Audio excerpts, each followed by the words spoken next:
The views and opinions expressed in this podcast are those of the individual guests.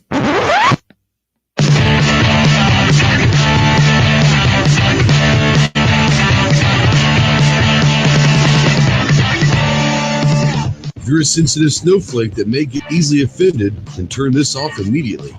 If you want to hear the real truth about the gun culture, then stick around. This is the Armed Citizen Podcast.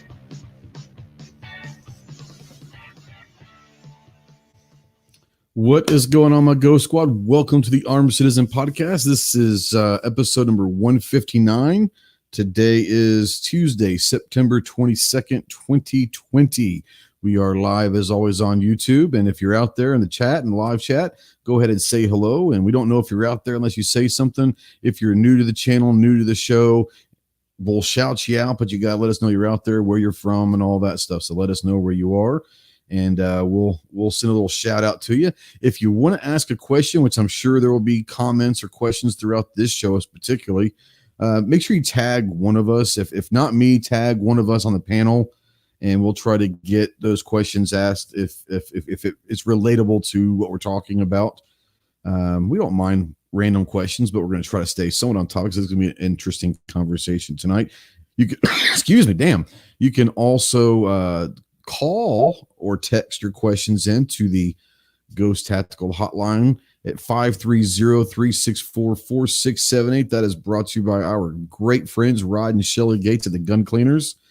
And this episode is brought to you by our great friends at Sportsman's Guide, as always. If you're looking for anything camping, outdoor, fishing, hunting, obviously the shooting sports of any kind of gear that you need, maybe except for some ammo. Can't guarantee they're going to have ammo, but if you're out there, go check out sportsmansguide.com, and they'd have some great stuff over there. Always have a lot of cool things that you may not think about. So get over there to sportsmansguide.com and check them out. And we'll get going. Let's bring in our illustrious panel tonight from the great state of Kansas. We've got the Tactical Chicken himself. What's up, Gary? Hey, not a whole lot. Thanks for the invite. You got it. And you got your channel partner there as well, it looks like. Yes, sir. George Grayson Cat. Yeah. And from, I'm not going to call it the great state because it's not. It's, I like this guy, but I don't like this. Just kidding.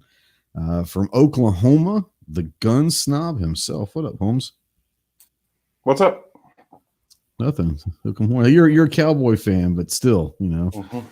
I've got to every time Oklahoma, man. It is what it is. Boomer Schooner. But from the great state of Texas to equal Oklahoma out, we've got the tactical virus. Leprechaun himself. What's up, Clove? What up? How you doing, man? Everything good? Wet. Yeah, it's been raining here all day. Snob, Gary, has it been raining up there at all either? Yeah, all day long. Not here. That hurricane or not, but it's been raining all day today. It's just raining there tomorrow as well. So now Kingpin's just lying out there. We'll get into that here in a little bit. Let's say hi to some people out there. You got Gun Loving Grandpa. What's up, Buck? Shot with Buck this weekend. Let's see here. Gunpowder Beauty. I want to say it's either today or is it yesterday? I think it may have been yesterday or today was her birthday. So happy birthday to Jesse out there. Rich White, the 1%'s out there. Budget's at work, can't jump in, but he'll be listening. JMA's out there. What's up, Holmes?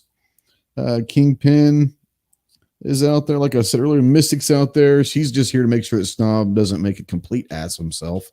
He's going to make an ass of himself, but just not a complete ass. I'm pretty good at that. Yeah, she's worried about the family name, I think, a little bit still. So, she might have given up by now. I don't know. Yeah, she's given up. Nighthog's out there. Saw Nighthog as well on Sunday. It was good to see him again. Let's see here. Scrolling down. Wayne's up there. He says, hello, amigos. Hola, homie. I don't know if I can mix languages there, but we'll do that anyways. Let's see here. Running through. Sorry. Travis T's out there. He says, what's up, peeps? Snob's pulling double duty. Phil Feldman. God, say that 10 times real fast. Phil Feldman's out there. He says, hello from Indiana. What's going on, Phil? Welcome to the dark side. The Gun Cleaners, Rod and Shelly are out there. He says, let's get it on. So let's do that. Squib Load's out there. What's up, Squib?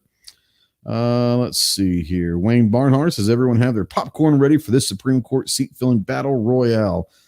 It's going to be interesting. We're going to get into that here in a little bit. Zeller 8, I'm assuming that's how you say it. This is hello from Nevada. What's up, Holmes? Jay Monty's out there. What's up, Jay? F and H is out there. Just politicking says, please stop making that Bolshevik's name and face relevant. Okay. Stick around, man. James Nelson says, hey folks, what's up? Mel the Nut. What's up, Mel? Haven't seen Mel in a while. It's always good to see Mel. Mel's been around. Man, he was one of the very first ones out there. My very first live show. I don't know how the hell he found me, but he did. I think I had like 3 people. It was Mel and I think my guest wife and then a friend of mine. So I think Mel's been around since day one.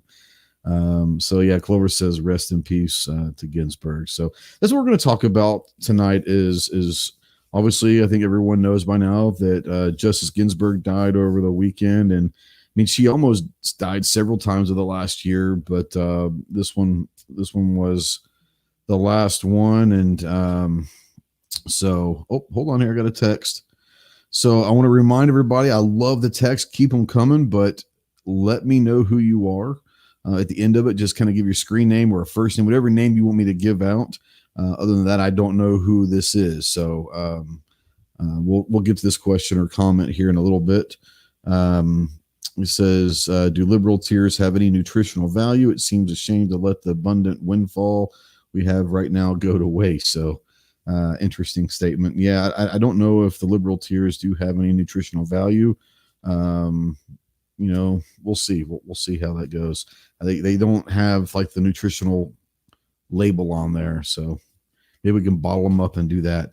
But obviously Ginsburg, she did die over the weekend, and she was 90 something years old. And like I said, she had some serious health issues for a while and all that. Oh, before I go any further, I want to do a thing. If anyone notices the new backdrop, this is a wood flag. It was built by a Marine I found on Instagram, Sergeant Solo Projects. He's got obviously the Marine Corps logo, the American flag, Semper Fidelis on there. It's wood. It's really, really awesome. So thanks to him. I did a great job. It didn't take him that long to do it. I told him it was what I wanted. And like a week later, he was like, shipping your way. So awesome. Good price. Great to work with. So if you guys are looking, he doesn't just do Marine Corps stuff, I don't think. I'm sure he can do whatever you guys need to do. But if you're looking for a kind of a cool wood flag of some sort, my plan is to make this probably into something else later down the road and add some stuff to it. So it's gonna be pretty cool. But anyways, 87. Rain says she was 87. I knew she was close to 90, man. So I knew that she was out there. But so what do you guys think? Let's kind of just get off before we get going into the deep conversation of the initial reaction to hearing that Ginsburg had died was obviously, I'm not saying were you happy or sad, but your initial thoughts of what this could mean down the road in any political way. Gary, we'll start with you. Did you have an initial reaction of politically what you thought this could be? Well, I'm probably going to differ from a lot of people on this. My first reaction when I heard the news was, yeah, it's a positive thing down the road, but it wouldn't be a reasonable and prudent thing to just jump right in right now and start filling that seat. I think it might have some disadvantages down towards the election time. So I doubt a whole lot of people will agree with me on that, but I think there might be some backlash from this. I hear you. Snob, what were your initial reactions when you heard that she finally passed? You're muted.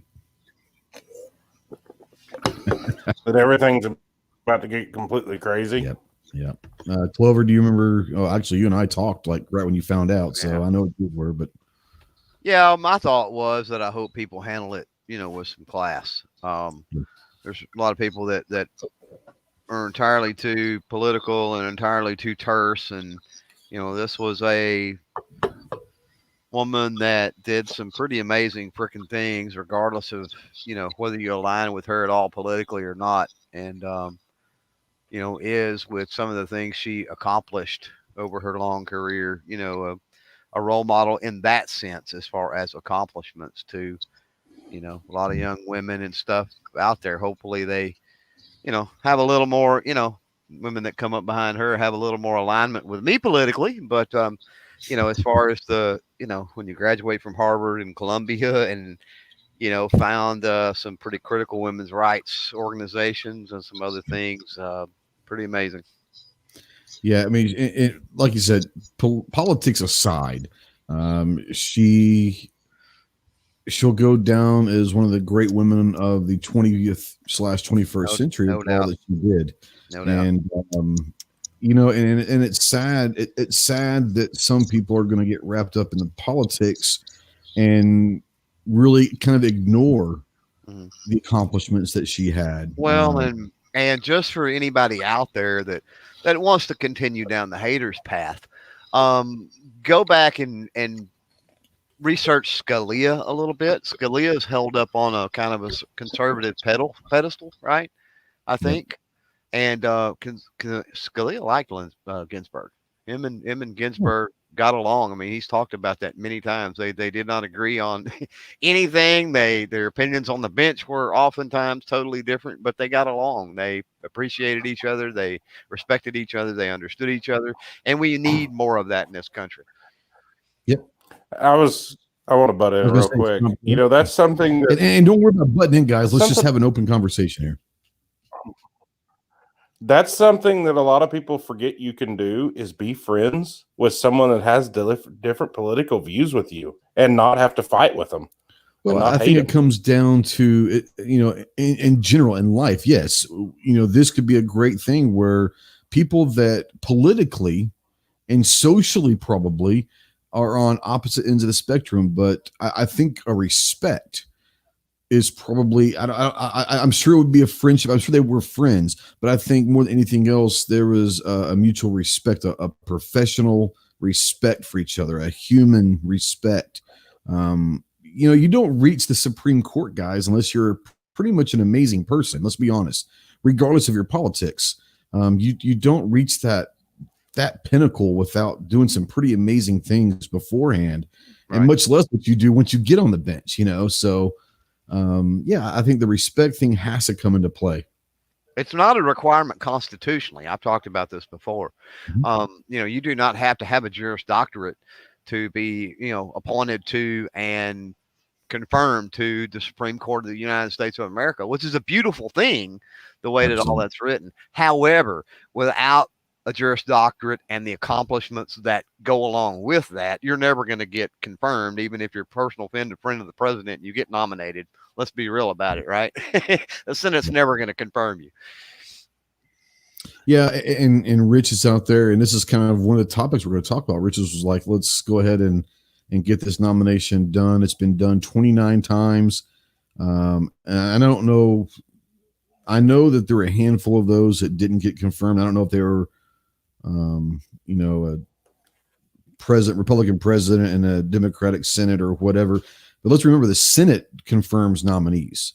Obviously, the representatives are going to be able to talk to the Senates and the senators and all of that. But ultimately, the Senate decides whether or not these nominees get. There's going to be a lot of lobbying inside the Beltway, regardless. Yeah. The one thing that I worry about, kind of going on what everyone else has been saying is yes, the respect thing, the class thing. I really am worried it sounds to me that my deepest worry is going to come true and this is where I differ from Rich, is I do not think this is the time to shove a nominee down their throat. Because I think what's going to happen, and we'll talk about this, we'll open this door up to everybody, but ultimately what I think is going to happen is it could backfire into the elections. And we're not just talking about the presidential election. You've got 430 some odd House seats. I want to say 24 or 26. I can't remember of the Senate seats are up, plus gubernatorial races, state representative, state Senate. It's going to filter all the way down to, your alderman and your local level. Yeah. I don't know this. I'm assuming that someone's had conversations with the president from the RNC and said, whether you do this or not, let's think about this is I think that it could have some significant repercussions in November elections just because it's going to look a certain way. Whether or not it's been done 30 times or not, it doesn't matter. This is an election that's going to be much more volatile and much more politically driven than most elections that we've probably seen in the last long time.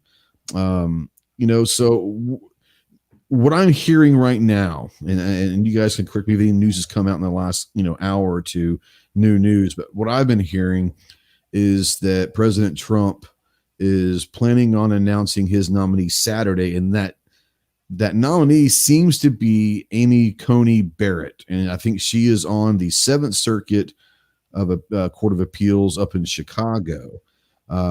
Seems like from what I've read about her, she seems a very good candidate. Obviously, once again, you don't even get to the circuit courts without being a sharp cookie. I wish we had her instead of Kavanaugh. God, I wish they had run her first instead of Kavanaugh. Do you remember, guys? And this is Gary Snob, jump in here, but it was a year or so ago. How excited was everyone when Kavanaugh got on? Because we thought he was going to be a friend of the second, and I think he's a friend of precedence. Well, I didn't. Importantly, the court hasn't been hearing two-way stuff, So we had that when that whole debacle with him was going on, and I said a bunch of times even then that. Barrett, I think, is a better pick, and Barrett was like the number 2 to him, of course, and obviously, since she's on deck now. But I was like, on principle, I get it because they're trying to railroad this dude, but long ball, throw him to the wolves and let's move on. Let's throw him to the wolves and let's move on. Snob Gary, what do you think about the initial reports that President Trump seemingly is going to be putting up Barrett as his nominee as of Saturday? Does that sound hasty to you or what? No, I originally thought they should wait. I did. I was with you. I thought they should wait. I have since 100,000% changed my mind, and I want to see it get it done before the election. Just because why? I mean, if you want to go into a little bit right now, you can. Well, for one, whenever we were in the 2016 elections, that's what everybody preached on. This is why we're electing Trump. This is why we're electing Trump. It's for the Supreme Court, And we have control of the Senate. We have control of the presidency. That's the two things that matter on getting a justice on. Why not? There's no reason not to. I don't care about the backlash. We need the judges on there. And Republicans don't know how to win. Whenever they win, they backpedal and don't do what they say they're going to do. They just lollygag around, and they've had the chance to get stuff done and don't do it. They better do this, or they're going to lose some of their base. Hearing Protection Act, National Reciprocity, right? I don't disagree with what you're saying. I don't think that, I should say this. I disagree with what you're saying, but I understand completely about the sentiment as to why. And there's some discussion out there about Romney, and Romney was kind of the one that came out today. I think we have 53 seats in the Senate right now. Or I should say the Republican Party has 53 seats in the Senate as far as the seats. And there's been a couple that were saying, I don't know. And when Romney came out today and said, they should go ahead with the hearings, I think that's kind of what pushed this whole steamroll going. But I worry about it still. Go ahead. But Romney is a rhino at best. Do we really want to be listening to what Rhino? That's my point. He could be saying it simply to sabotage stuff. I think bottom line where I'm sitting, I mean, I could take it or leave it. I can see advantages and disadvantages either way, quite honestly. I don't see the point as far as Trump nominating. He can nominate Colonel Sanders yesterday if he wants to. He can nominate whoever, whenever, however. The fact of the matter is the Senate has to move to hold the hearings, and that is a process, and then they have to hold the hearings, which is a process. So even if he announces tomorrow, it's not going to happen. There's no guarantee that the Senate is going to confirm her at all, let alone before the election. So with that in mind, unless the White House is communicating with the Senate through Mitch McConnell and all the other ones, and they've got all these ducks in a row, then okay, maybe. But you're talking about an awful fast track process to get it done in the time we have before the election. Okay. Yeah. I'm wondering what the fastest confirmation has ever been. I don't know this. Okay, see, that's part of where I'm nervous with this. Okay, see Sarge out there, and I 100% get this. Sarge, he says, if the president's job is to appoint a justice to the Supreme Court, why would he wait? And see, this is where I come down to my worries. Is we're 6 weeks out from the election. 6 Right. weeks out from the election. One of two things is going to happen if he nominates. Okay, if he nominates and they try to get this pushed through in 6 weeks without honestly doing due diligence, it's going to look terrible politically. You're going to rally the left right before an election day that could, once again, not just be the presidential race. We're talking the House and the Senate. Yes, we have a 53 to 47 advantage in the Senate right now. Do we really want to piss off the side that could change the whole dynamics of politics by electing a clean sweep? That's what I'm worried about. And two, the second side of that is if he nominates now and they actually do what they're supposed to do, is do their due diligence and all that, it is going to take more than 6 weeks. And at that point, what if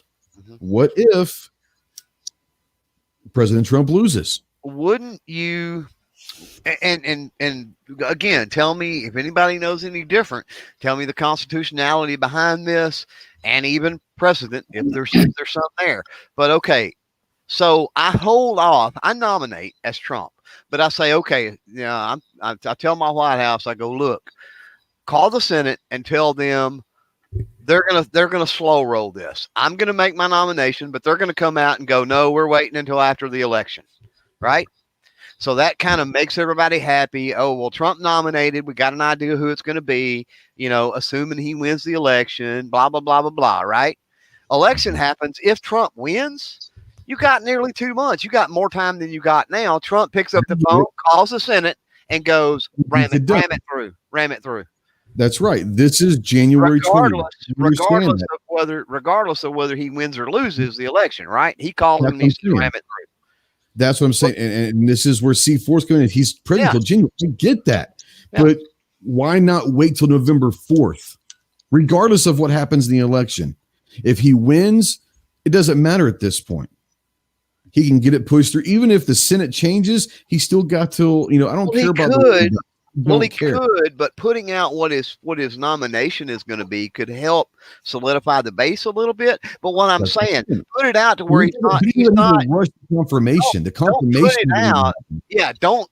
That's what I'm saying. Don't push a confirmation. Just say, look, here's my nomination, and after the election, I'm going to instruct the Senate to move forward.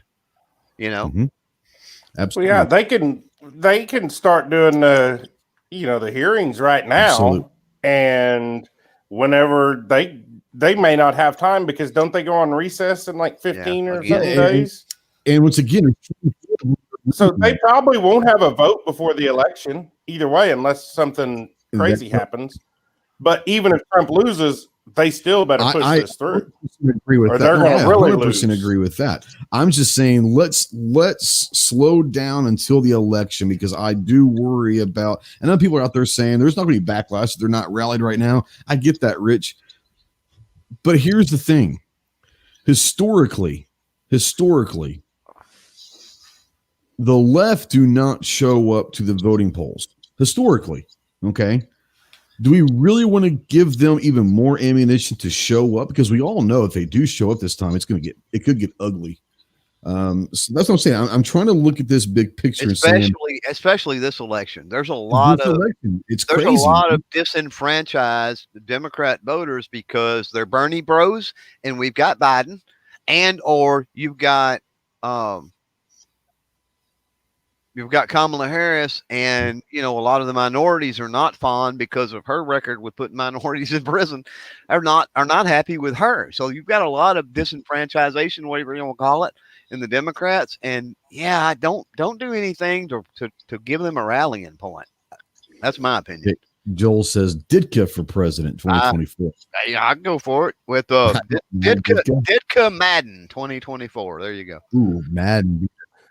Well, Kingpin has a good point. Both that Amy Cohen Barrett and that Barbara Lagas, I don't even know how you say it, have both just recently been vetted by the Senate. And it's not the fact that these were surprise nominees. You know what I'm saying? It's not like he just pulled these names out of a hat. Trust me, President Trump didn't pull any names out of a hat. Okay. He was directed kind of maybe which way to go, and they all are. Let's be real about it. But here's the thing so here's a discussion that I want to have, because this is going to piss off a lot of people out there, and that's fine. You don't have to be here anymore. Shalom there, Yehuda. What's going on, brother? But here's the question that I want to ask everyone. Taking our personal preferences aside, okay, but as a grand scheme of thing, how important should 2A principles be with this justice? Anybody want to start with that one? I don't think 2A principles need to be with any justice. I think the Constitution needs to be important to every justice. That's what I want to hear. We Clover and I were talking this immediately when this happened, and you need a constitutionalist. If you're a constitutionalist, then regardless of how you feel about individual ones or whatever, the Constitution means something. So absolutely, that's exactly the answer that I was hoping to get from one of you guys, because that is for me the most important thing. But I think that we were talking, and you guys, like I said, jump in, guys. Don't have to wait for me to call you out. But for me, I think that there are so many bigger issues that are probably going to take the center stage with this justice or with this Supreme Court over the next 15, 20 years. Because let's face it, especially if Barrett gets in, she could be on there for 30, 40 years. Let's be real. Oh, yeah. But I think, and she in her late 40s is all she is, like 47 or something. So I mean, let's say she's got 40 plus years possibly. I mean, she's got 40 years if she makes it to Ginsburg's age. If she's 47, I was thinking she was 47. And I hope this isn't off subject, but let's not forget we've focused on Ginsburg so much, and I'm not sure why. I'm not sure why we've hyper focused on Ginsburg so much. Well, because probably because the woman has fought cancer since the late 90s. It's looked like she's had one foot in the grave and the other on a banana peel. Maybe that's what's led to the hyper focus. But we've got Breyer, who is 80 something some odd years old himself. Thomas isn't a young chicken anymore. Well, I'm talking about non-conservative justices. Oh, okay. Right. Breyer was another Clinton pick. He's 82 or 83 years old already. So you add 4 years to that, that's 86 or 87. What's the average lifespan of a dude in the United States? You see what I'm saying? No, I hear you. If Trump wins, we may get another pick anyway. Yeah. There was someone that mentioned it before, and I tend to agree. I'm not the happiest with Chief Justice Roberts. No. He's supposed to be quote unquote on our side, but Kennedy's been wishy-washy since day one. Kennedy's been wishy, and Kavanaugh, so I mean, and now Kavanaugh is to me, you've got Kennedy that's completely wishy-washy. You've got Kavanaugh that's sort of in the middle between him and Roberts, and you've got Roberts that lately has become iffy.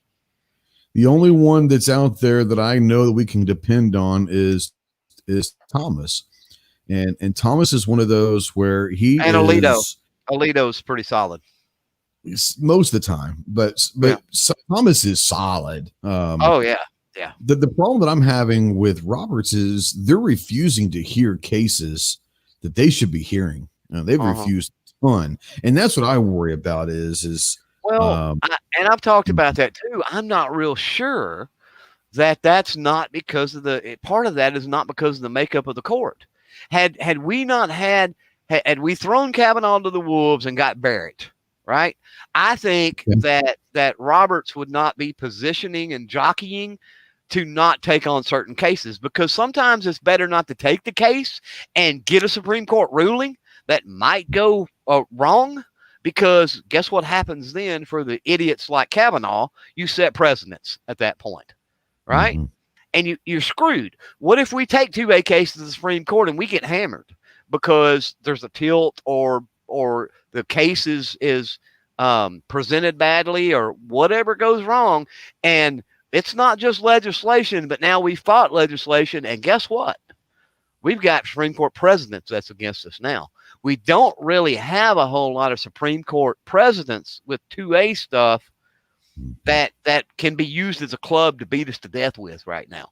Right. And so I'm fine with them not hearing things right now because of freaking Kavanaugh. I'm telling you. Now, assuming that Trump wins, assuming that Trump gets Barrett, and especially assuming that something happens with potentially Breyer and Trump replaces Breyer, I think that puts us in a position that we go hard at that point, 2A to the Supreme Court. We need to go hard. We need to go NFA. We need to go 1968 Gun Control Act. We need to go Hughes Amendment, and we need to start ramming stuff through the courts at that point.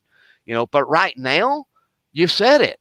Roberts is like, Kennedy's always been on the fence. Kavanaugh is frat boy Kavanaugh, that he's going to fall back, even though he's a freaking Supreme Court justice now that's supposed to be setting precedents and trailblazing. He falls back on presidents. So no, we need to hold off. We're getting there, but it's just like we talk about with a lot of different things, right?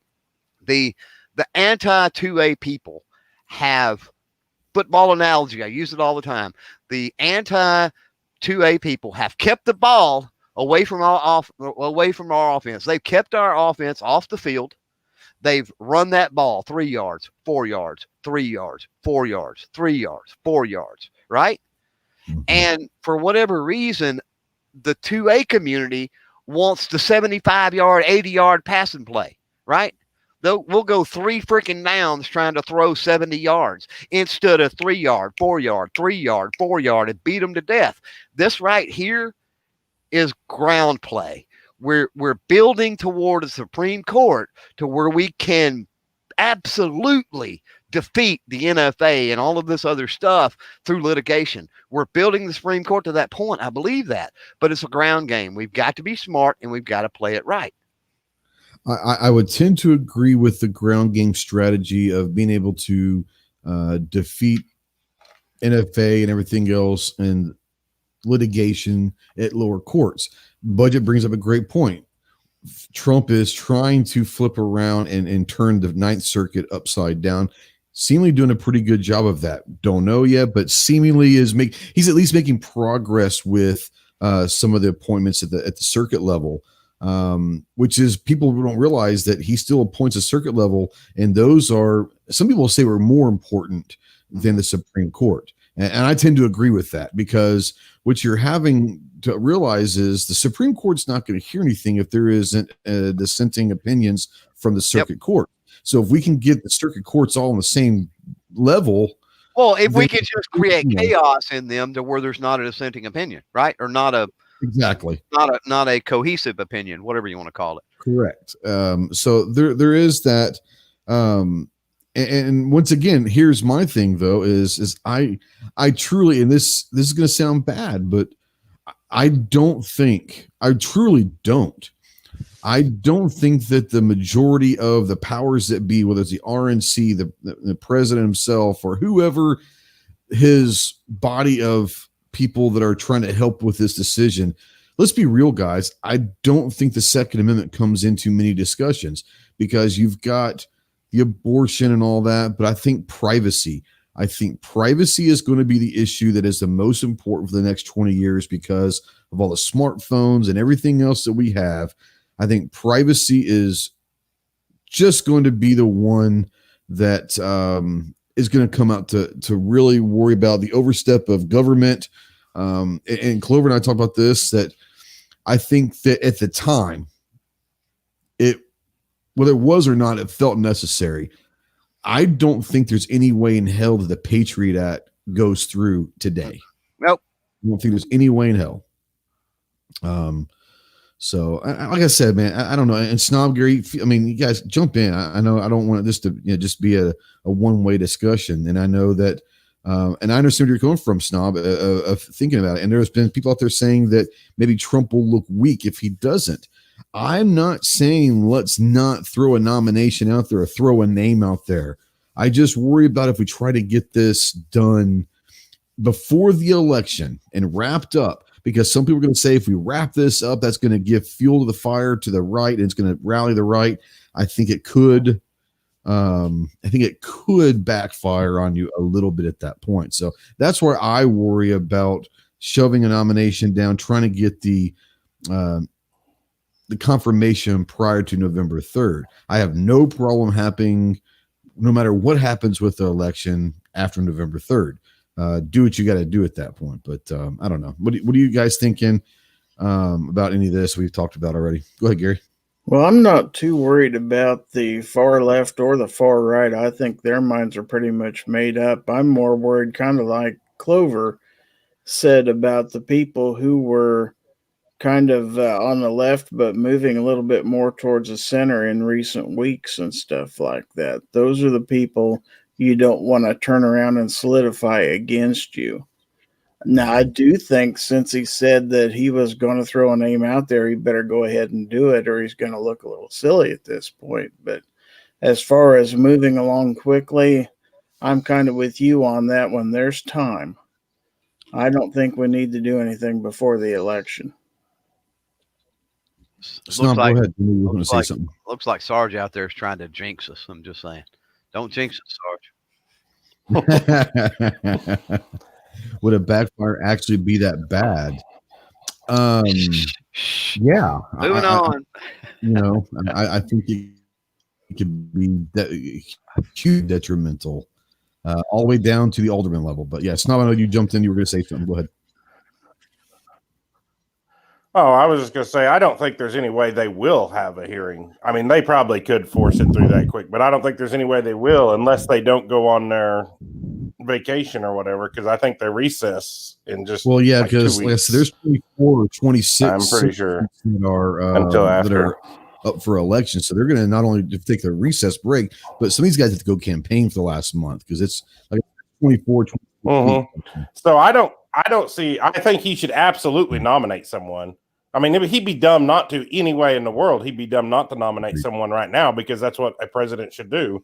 Whether your Senate is willing to hear it out or not, you still better throw a name out there. I have no problem with throwing a name out there and all that. And I think he should probably go with. Oh, I was just going to say, I think he should probably go with a woman just to help that cause along. Whether it's and I think she's perfectly as good as anybody, maybe better than a lot.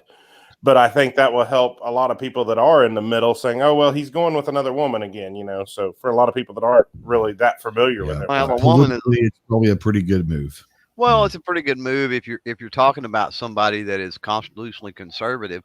It's a pretty good move for longevity, for lifespan and all, regardless.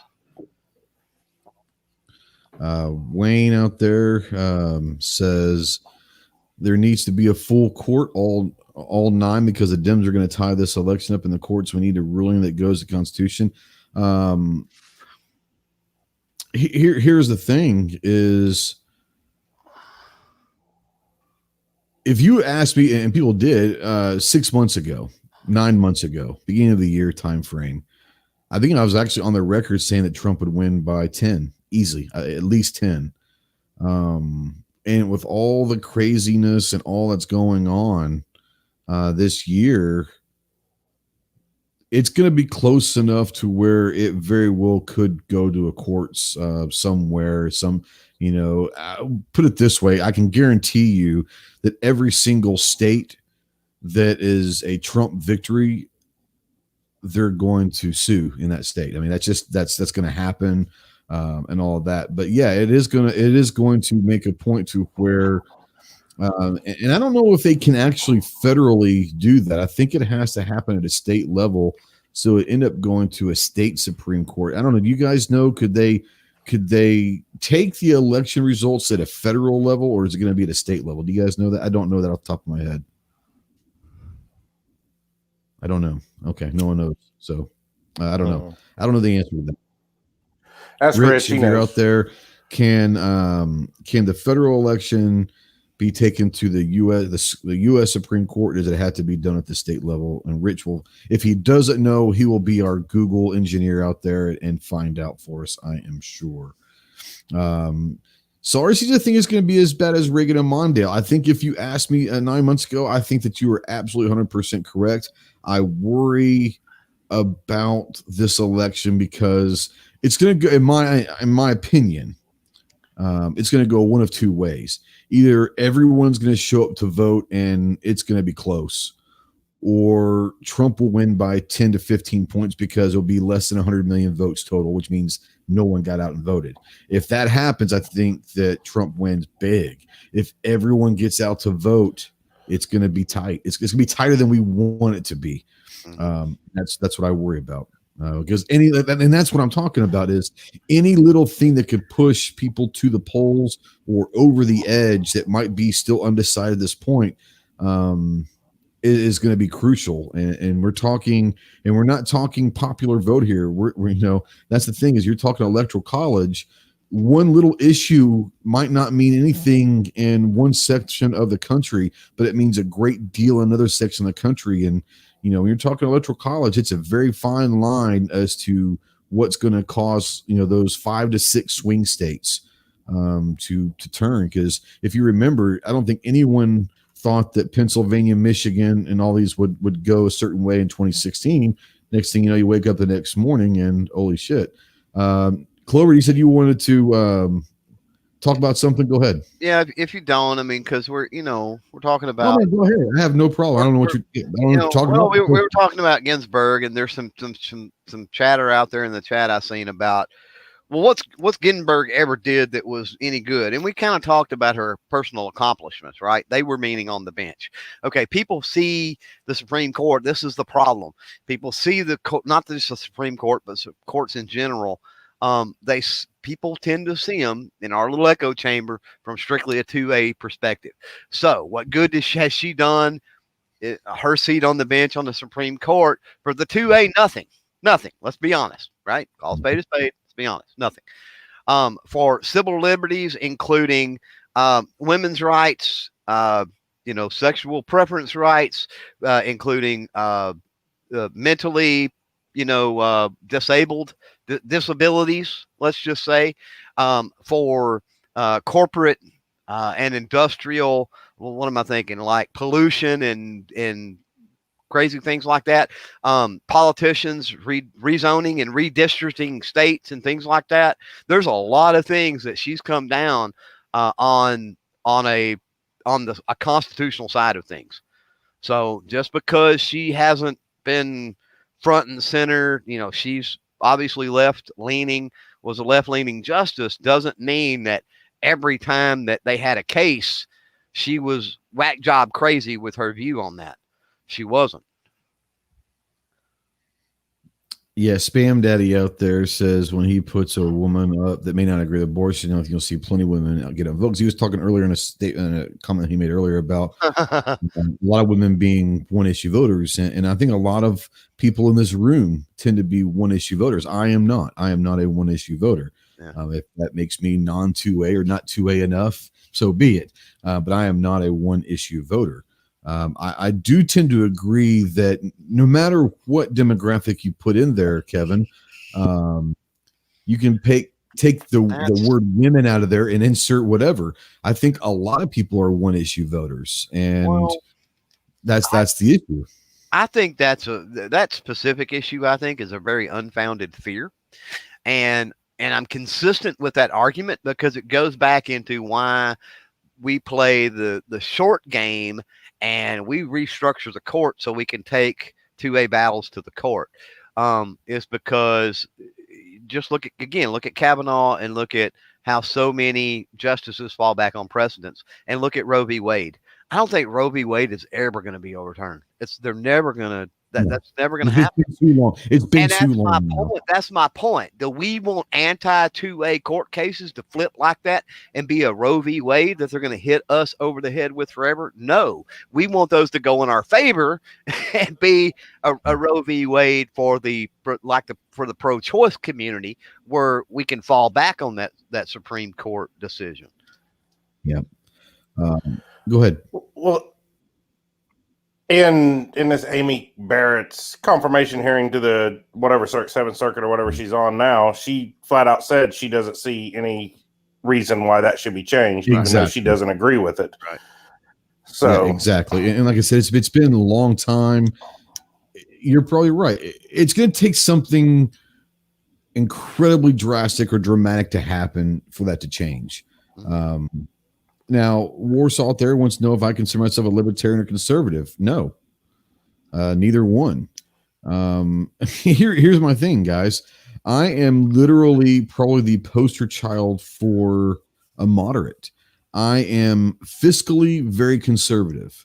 I am socially very liberal. I want people to be happy. I want them to be able to do whatever the hell they want that makes them happy within the law. And I don't think we need to create laws. I don't think the government should be involved with marriages. I don't think the government needs to be involved in all that shit. It's two people, to the social aspect, I'm very liberal. When it comes down to the Constitution, this is where I'm at. I am very much a constitutionalist. Okay. I believe in the writings of our forefathers. I believe that was written for a reason. And I believe that we need to understand that where we are today is because of those, not in spite of those. So we need to keep in mind the framework of which our country was founded. I'm very much a constitutionalist, but when it comes to a political party, I don't associate with any party.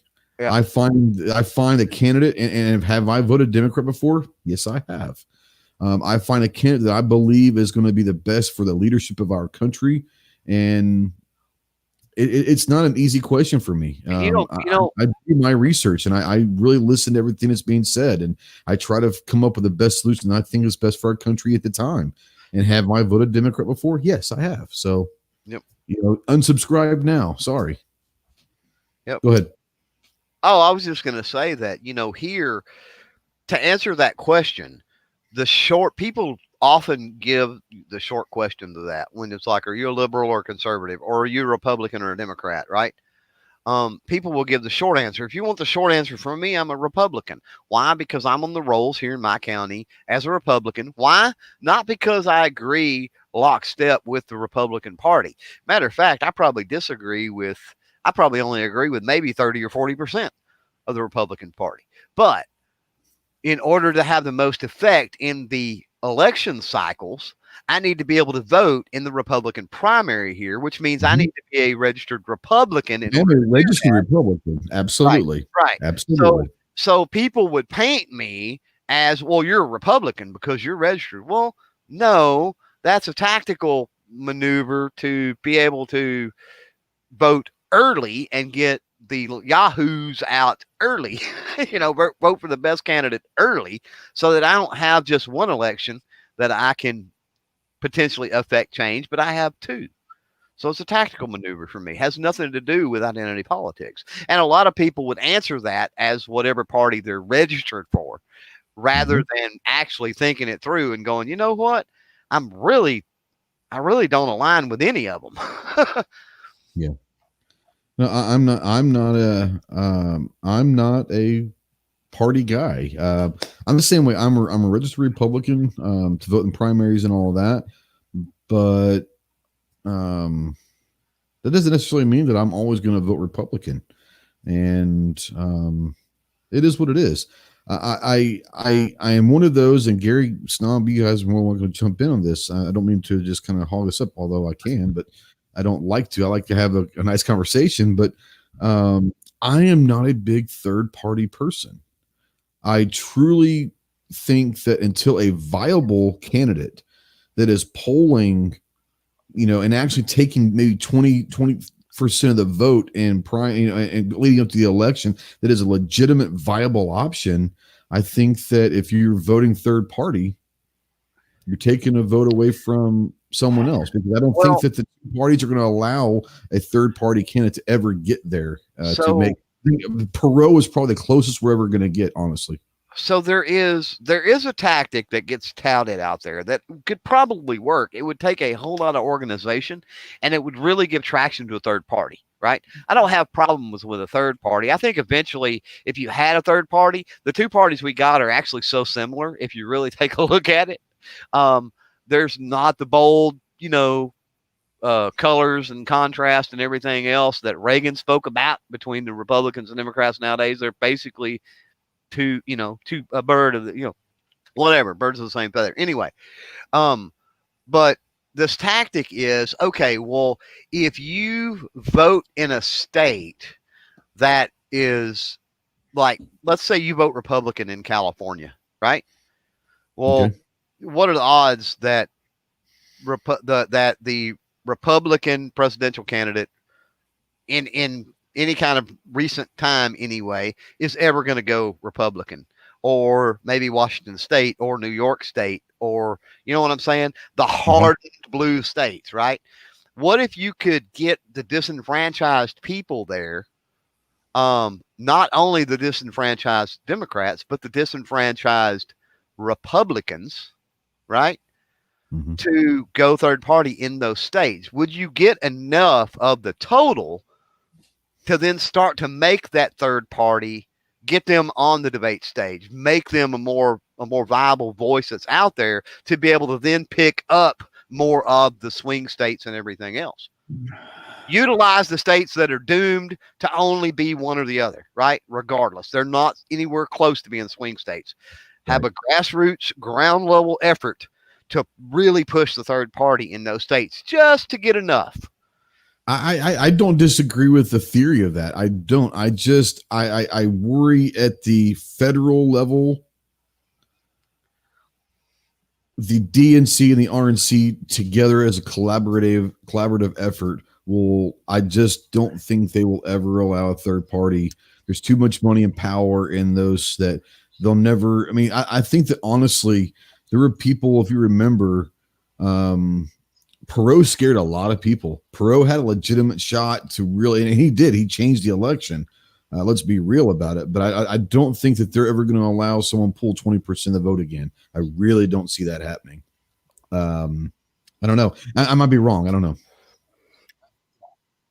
Well, I don't think we're ever going to have a third party until we have a third party on state levels. And we don't have a third party on any state levels I know of. So it's got to get there. I agree. And I don't think even at the state levels, I really don't even think that the state chairs are really going to, and I say allow, the word allow is not necessarily a legal thing. It's just, I don't think that power wise, they're going to let whoever the third party is, they're going to have to be a Perot. They're going to have to be a Bloomberg, a Trump type that can literally go toe to toe with the main parties, especially the state level, which would probably be a lot easier to do. But to have enough money to fund a $25 to $50 million, because that's what it takes at the state level, probably, especially for governor, a $25 to $50 million campaign on your own to go head to head with them, then yeah, sure. I don't see that happening because the people that are going to have that money are going to be arrogant enough to think, well, governor's not big enough for me. I'm going to go for the bigger offices. That's just my opinion. Well, yeah, I agree. But I think it's going to happen on the state level. It never happen on the federal. I agree with that. And I got one more thing I want to back up on if I can. All right. I know you all were talking about, and somebody said it out there. I don't remember who it was. It said vote for the best person, not the party. The problem with that is when you're talking federal, like Congress, Senate, stuff like that, it doesn't matter what the person is. Whenever they go to D.C., they are a Republican or a Democrat, and they will vote with Pelosi and Schumer or the other. There's no voting what they feel. So I want to jump in. I'm glad Snob said that. Has anybody really sat down and listened to a lot of not some of the more popular stuff, but have listened to some interviews from Tulsi Gabbard where she's talking about that exact thing? I like Tulsi Gabbard. I think Tulsi Gabbard is a Democrat candidate that with just a little bit of tweaking, I could get behind. No doubt. No doubt. And when you listen to a lot of these offbeat interviews and stuff with hers, she talks about how, well, I want to do this and I want to do that. But then when I go to Washington, you toe the party line, or you get thrown out. You get locked out of everything. You get locked out of committees. You get locked out of this. You get locked out of that. Right? Yeah, and if you're not on a committee to do these things, you ain't taking money home for your state. No, you ain't no doing government nothing. contracts. You might no factories built. Nothing. Yeah. Yep. I'm going to say this, and think what you want to out there about me, people. I really don't care. Barack Obama, I think, is a good person. We're talking good person. I think Barack Obama is a good person. I think he'd probably be pretty fun to hang out with. He seems like a genuinely nice guy. He's obviously very brilliant. I think he's a good person. Does that make him a good president? Nope. Does that make him a good politician? That's what I'm saying and when I say I'm voting for the right person for the job, I'm not talking about being a good person. Right. I want the right person who's going to do the right thing politically for our country, who's going to lead. Okay, who's going to lead? I'm looking for, and I said this before, I'm not saying politically. Okay, let's take politics out of it. I'm looking for my damn Kennedy. All right. I'm looking for someone who's going to stand up and say, I don't give a shit what your political background is. We're fucking Americans first. Let's worry about our country before we worry about politics. Let's put ourselves as a people first. That's what I'm waiting for. And I don't think it's going to happen in my lifetime. I hope it does, but I don't think it will. I think that politics has become too big of a money thing and too much of a power thing where someone stands up and says, enough's enough, I think could get through a couple debates at the primary level and make a splash, but ultimately they got no shot. Because like you said, whoever it was, I don't know if it was Snob or Clover or Gary, when they show up, they're basically going to be told what they need to do in the White House. And let's be real, that's how it goes. She said on one interview, and you'll have to forgive me. I'm just, I don't know, I'm having a fascination with Tulsi Gabbard for some reason ever since she was a kid. But and it may be her looks. Let's be honest. But anyway, she was talking in one, and she said literally it blew her mind that she shows up as a freshman, right, in D.C. And they literally separate everybody. It's like you can't even freaking hang out with other Republicans. It's like, how are you supposed to draft bipartisan legislation? How are you supposed to learn to get along with these other people and everything, right? And do the work of the people and find out, hey, okay, this, I'm in a Democrat-controlled district or whatever. This guy over here, he's one district over from me in the same state, right? We serve the same people from the same people in the same state, but his district's Republican, and I can't collaborate or talk to this guy. Why? Because he's a Republican, and even though we're serving the people from the same freaking state. How does that make sense? Yep. No, I hear you. Yeah, it's interesting. Yeah, that's the problem with Washington, though, is they're so worried about keeping it the way it is because it's profitable for both parties to be at each other. I mean, you look at every facet of life, scare tactics, the sky is falling. That's what runs the world right now is playing each other against everyone. If you don't believe it, look what YouTube channels blow up. I just had a little bit of an epiphany here. And I want some opinion. That'll be interesting. What if somehow, some way, whether I don't know, you rub a bottle and a genie comes out, or if we could get some kind of legislation passed that said some kind of law, right, that it was forbidden to show Democrat or Republican behind the name of any political figure that's on TV, online, in print, in a magazine. You couldn't say whether they were Republican or Democrat. Think about it for a minute. How would that change the landscape of politics? If none of that was advertised, all you did was hear the person talking about whatever issue it was they were talking about. I think it's a great concept. I do. I'm being dead serious. I'm just asking the question because there's so much into identity politics. You know what I mean? That a lot of times people will see the R, see the D, and they immediately shut down and never listen to that person just because of a letter in front of or behind their name. Grand old GOP and the yellow dog Democrats, man, they're going to go down to death. Make it say Congresswoman so-and-so. That's it. That's all we need to know. That's Congresswoman so and so. If you want to go Google it, find out, learn who that is, if that's your own representative or somebody from your state, and you're aware of that they're Democrat or Republican, cool. But we don't advertise that stuff. I tend to like the idea. Okay, so Sarge bought me a soda. Thanks, Sarge. Says, ask Snob about his cake dongle. Okay, Snob, what's up with the cake dongle? We'll talk about it off air. Okay. He just bought me a Coke to let me say it on air, so I did. This ought to be interesting. So I'm looking forward to the after chat. No, and I think what you're talking about, Clover, is once again, to be honest with you, I'd probably be for a no party system. Honestly, Yeah. I would be all for a no party system. And the trouble is, I think they would create their own party system. They would. It would be yeah. It always has been. It always has been. Go back to the founders, man. There were certain groups of founders that didn't like other Federalist papers and anti-Federalist papers, right? I mean, there was it happened. It's happened throughout time. In ancient Rome, it happened, and in Egypt, it happened, and that's human nature to form cliques.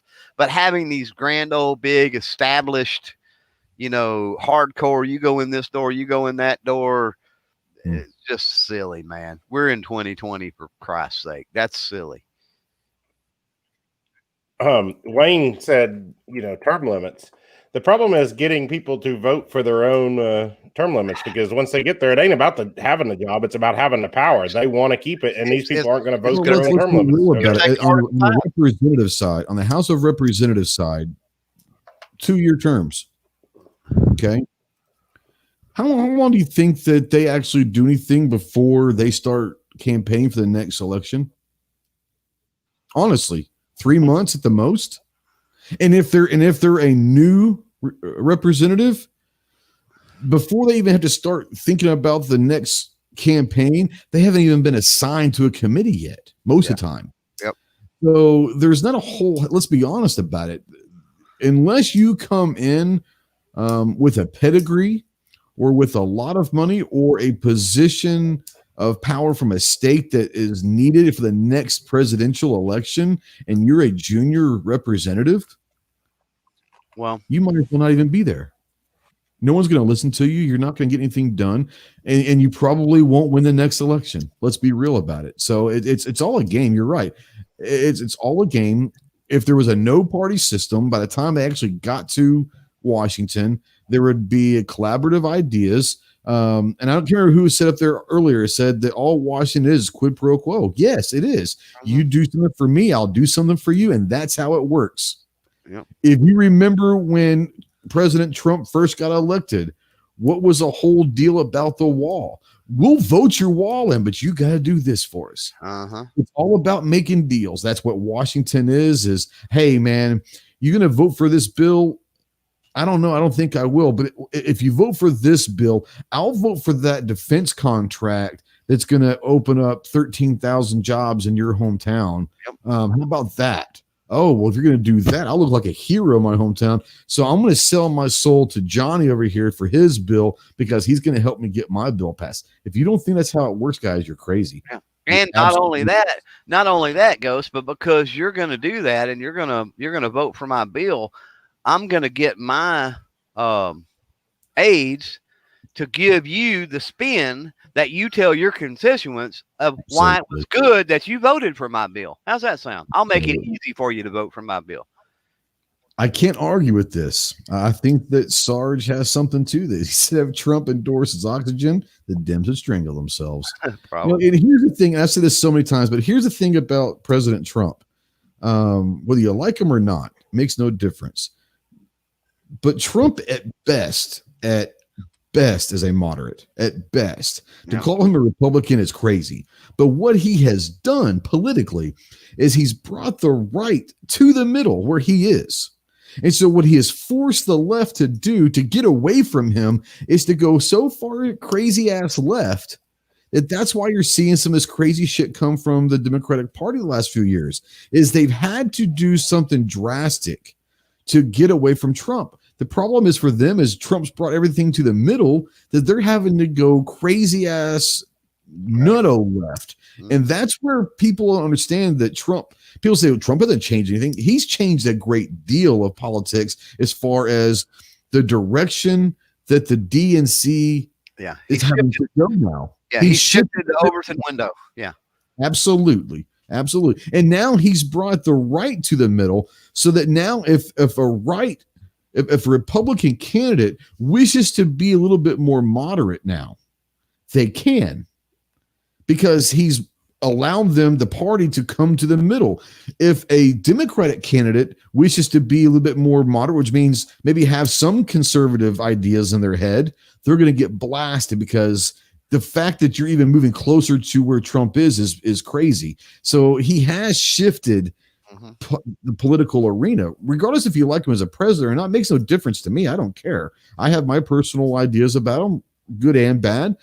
But to say that Trump hasn't done anything, well, he's done a great deal, but politically he's done a great deal as well. So it is what it is. Yeah, and he signed some good stuff. He's supposed to put stuff through, but I mean, there's a lot of things that I have to fault him. I have to fault him for it. I mean, I'm not gonna sit here and sing his praises and say that he's number one and that I wished I didn't have, multiple other options, because I'll sure wish there was. That's, once again, we're coming back to every 4 years having to choose between the lesser of two evils. Once again, I'm waiting for Mike Kennedy. I'm waiting for someone to stand up and say, let's be Americans. You know what? Right now, we're stuck with the lesser of two evils. Once we get that, the landscape in this country completely changes. And I think history repeats itself. I think that we will have somebody like that again. But if you look, when was the last time, because you talk about Trump and how polarizing Trump was, Obama was the same way. Right. And I'm not speaking to the men, right? You talked about the difference between the politician and being a nice guy, the personal thing, right? Right. So I'm not talking about that. I'm not talking about somebody being likable or anything else. Obama, completely polarizing. Bush, completely polarizing. Clinton wasn't terrible, right? Reagan wasn't terrible. As you start to get further and further back, presidents were less polarizing. So we got to start looking at, and we've gotten way off the whole, Ginsburg seat and all this, but we have. We got to start looking at what has changed with politics and the country and the geopolitical landscape and everything that has created. Why are these figures polarizing, right? Because we let them polarize us, or because we're not open in our thinking as a society anymore? We've allowed the left or the right or the R's or the D's or the whatever to co-opt our thinking so much that when somebody disagrees on 10, 20% of what we think, they're all of a sudden a polar opposite. That's not a polar opposite. Polar opposite is they disagree. You disagree with 100% of what they say. Correct. Let's kind of get back to the whole Supreme Court then. So I'm going to ask the question that's actually the title of the show tonight. And I'm going to start with Gary, if you don't mind. What does Ginsburg's death, if there is anything, what does it mean for the Second Amendment, in your opinion? It means that possibly we have a chance in the near future to move forward with some Second Amendment cases that couldn't be heard. I think until this, it wasn't going to happen until we could replace at least one of the liberal judges on the court. And it may give us just enough traction to start moving forward and start hearing some of these cases in the near future that need to be heard. But I'm kind of with you guys. They were afraid to go forward with those cases because they weren't sure they had the votes to do it. And you're not going to press a case to be heard before the court if you're a conservative judge, if you don't think you've got the votes to back your opinion, or you may just lose the whole baby with the bathwater, so to speak. Yeah, I kind of tend to agree with what Clover was saying a little bit as far as scrubbing Kavanaugh, sacrificing Kavanaugh, because Kavanaugh seemingly is a conservative person by nature, but he doesn't make rulings on his conservative nature. He makes rulings on precedents. So maybe you are right, Gary. Maybe Roberts was looking and says, man, we might have the numbers as conservatives, but are all of them going to make their decision based on that, or how are they going to? And maybe maybe you're right. Maybe they are thinking, maybe, man, we might not have the votes for this. I don't know. Right. Good, Well, I was just going to say, justice is typically liberal and conservative really have nothing to do with a justice. You have, I lost my train of thought there a little bit, so I got to try to get it back. But you have justices that hold up precedent, and you have justices that hold up the Constitution, right? And that's a misconception a lot of times, that people think, oh, that's a liberal justice. Look at Ginsburg and some of the great things that she done on the bench that have nothing, to do with the Second Amendment, admittedly, like we talked about earlier, but were good things for the people and for the country. And it kept predatory nature from corporations and all kinds of other things gone, right? So she did some good things, right? But they swing one way or the other. Either they worship precedents with the court, or they worship the Constitution. So that's the two you get. Stop looking at justices from a liberal conservative perspective, and it'll make a lot more sense when you start seeing these court cases and decisions and other things. That's right. Because just because you might be nominated by a Republican president or a Democratic president, that doesn't, once again, quid pro quo. It comes down to, sometimes you just have to make a deal. Someone's going to be, that's the way it is. Justices make a lot less deals, though. We can say that they do, and they shouldn't make deals. That's they shouldn't. But I'm not saying that the justices make deals. I'm thinking I guess if you have a Republican president and a Democratic Senate, there's going to have to be a deal made somewhere. Let's be honest. Justices typically, and we're talking at the Supreme Court level, or really established justices at district court level, right? Not all judges and justices in general, but justices typically, it is a really, really, really difficult task to get them to change their stance on something, because they really take it serious at either, again, applying that precedent or applying the Constitution. It's one of those two roads. And in order to get them to deviate from that is extremely difficult. Yeah. Well, most of these judges that, they're all going to start out a district before they make it to circuit or whatever. They're going to be somewhere at a low level court. And that's where they're going to cut their teeth. And that's where they're going to have their opinion stated, because they affect things pretty dramatically at the lower level courts. But that's also where they set their own personal precedents of what they tend to believe in. So you're right. Either they're going to set themselves up as, I'm a precedence, so I'm going to go with what precedence tells me, or I'm going to sit there and say, here's what I believe the Constitution. I do agree with you that they're either going to be a precedent or a Constitution. What's scary is how they interpret the Constitution. So that's where they're going to set their own precedents, is at that lower level. Yeah, well, the ones that lean to precedents, they a lot of times they don't look to the Constitution, and that's the point. And that's where they get up into a higher court. Sometimes you can see, especially Supreme Court justices, that'll vote, that'll side or rule or whatever, and you're like, whoa, what happened there? And what happened there was that they're a constitutional justice, but then when they deliberated, one of the other ones said, hey, this argument is argued on precedents, but here is constitutional, you know what I'm saying? Here's constitutional validation for this precedence. And then that judge is like, oh, okay, well, I can get on board with this decision. I understand it now, right? So when you argue cases in front of the court, and this is why sometimes I've talked about it before, the way you write these suits are vitally important. You've got to understand those judges, not from a liberal conservative or Democrat Republican standpoint. You've got to understand them from a precedent or a constitutional basis, and you have to craft that suit to sway whichever way that court tends to sway as far as that makeup between the two. And a lot of times they don't.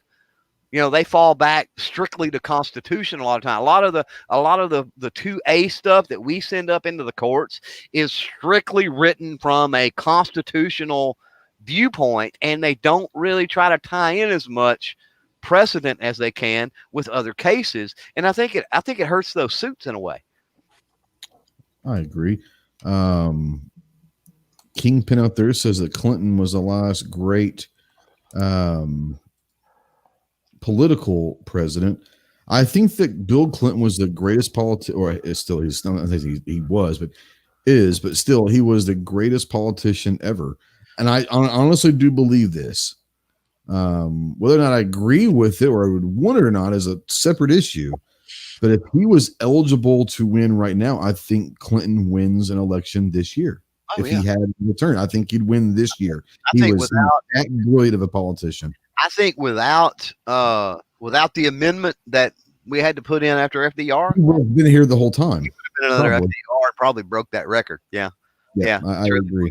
And it's really weird because Clinton is one of those people, excellent politician.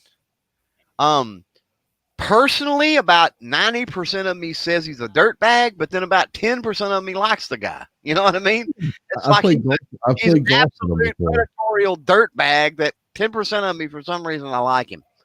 You want Clinton? Yeah, you just can't help but to like 10% of the guy. It's crazy. I played golf with Clinton about 18 years. He was probably a cool dude, right? He was a great guy. He really was. About 18, 19 years ago, I played with him right after he got out of office. And great guy. Hell of a nice guy. Be cool as hell to hang out with. He's one of those people that you're around him and he truly makes you believe that y'all have been friends your entire life. And that's just the way he is. And he's well, that's what makes exactly a good right. Politician. He is the best I've ever seen. And it is what it is. A good politician will make you feel like you're somebody. That's right. The day and have been, even though he could care less about it. And you have been a close personal confidant of his for 20 years, even though you've met him for 20 minutes, That's exactly right, Snob. That's exactly what they do. I'm reading the private chat, and I tend to agree with Snob. There are times when I just don't know what the hell you're saying. Are you saying president or precedent? I'm just joking, man. I mean, I really can't make fun of him. None of us can. We all are going to say words that are different. So I'm going to go to Snob right now and say, Snob, to you, if anything, does the death of Ginsburg mean anything not for politics, not for anything? Does it mean anything for the Second Amendment? I think if he puts Barrett in, absolutely. I don't know that much about the other gal, but I seen FPC or whatever was bragging her up too, so I'm assuming she's probably pretty good too. Lagoa, or I don't even know how to pronounce it. I don't even know how you say her name. I haven't researched her at all, but I think yes, it'll mean a lot for it if they get extra. I mean, that's just extra votes that you feel like you've got for sure. The once again, I promise you that President Trump has not spent much time. These are not his personal choices for the bench. If he's been sticking around trying to figure out who he wants on the bench, then that worries me because he's got so much other shit he needs to be worried about right now. He's got a committee. The RNC is going to help. And there's going to be a lot of people that are influencing. But if you get down to where you're one of the 2 or 3 finalists, where you're actually being brought to the White House to speak with the president about the bench, you're an impressive person. You don't get to that position without being impressive. Politics aside, politically doesn't matter. You have to be an impressive judge. You have to be a brilliant legal mind that has proven over the years either You're not afraid to make the hard decisions, whatever your criteria that you present, but you've done something to get you to that spot. You don't get to the top 2 or 3 without being good. I'm kind of where you are, Snob. From everything that I have read and heard about Barrett, I think she's a phenomenal choice. And I don't think there's any way that anyone could not confirm her. But the other girl, I haven't done a lot of research. Obviously, she's going to have some things that are probably very, very impressive about her. What I tend to believe is what Clover was saying earlier, and what Snob was saying. If Barrett's 47, okay, and there seemingly is very little to hate about her from either side. Let's be honest. She has a potential of being on the bench for 40 years. This is a very crucial decision. Once again, that's why I don't want to rush into this. I'm all for naming a nominee. Let's do some due diligence. Let's even, if you want to start doing some hearings in the Senate, but let's not rush this confirmation unless it's going to be a true, hey, we've got 75 votes, because even the left is like, we can't argue with this one. This one's a good one. Don't do that. Let's wait and see. But from all that I'm seeing, it's going to be very difficult for anyone to not confirm Barrett. Should Barrett be his choice, and everything looks to be that way as of Saturday. I do believe they're bringing the other Lagoa or whatever her name is. They're supposed to be bringing her in for a second meeting with President Trump sometime this week. But I mean, where there's smoke, there's fire, and things don't leak very typically out there without having some truth to them. So it looks like Barrett might be the choice. Maybe announced as of Saturday. And like I said, everything that I've seen, I mean, it's a pretty solid choice. Mandatory carries is $1. That's all he says is $1. So thanks, brother. Now you and TPC are having a pre-discussion out there. You want to talk about that, Clove? Well, I mean, I don't know what he was getting at. And I mean, text chat can get that way, but it looked like he was having a disagreement with Rich, something about needing a law degree to serve on the SCOTUS. And it seemed like he was saying it was sad that you had to have a law degree to sit on the highest court. And I'm like, that's one of the beautiful things about this country. Sometimes I wish Joe Bob Redneck that actually understood the freaking Constitution was sitting up there rather than some of these people, even some of the people like, Thomas. Ladies and gentlemen, boys and girls, all fixing to be on the Supreme Courts. I'd vote for you, Snob. Like I said, you've got precedent judges and you've got constitutional judges, and the point is, do you fall back on precedent or you fall back on Constitution? If you're not a freaking lawyer, then you probably don't understand precedents. So guess what? You're going to apply the freaking Constitution like you're supposed to. You're not going to be applying court law and all this other case law and all this other crap. That has to hold a little bit of weight, right? When you get into nuance and minutia and that gray area, and you've said it all the time, Ghost, there's a whole lot of gray area in this wonderful world. And when you get into that, sometimes you have to throw in precedents and other things. But ultimately, if it's black and white in a Constitution, you apply it and you move on.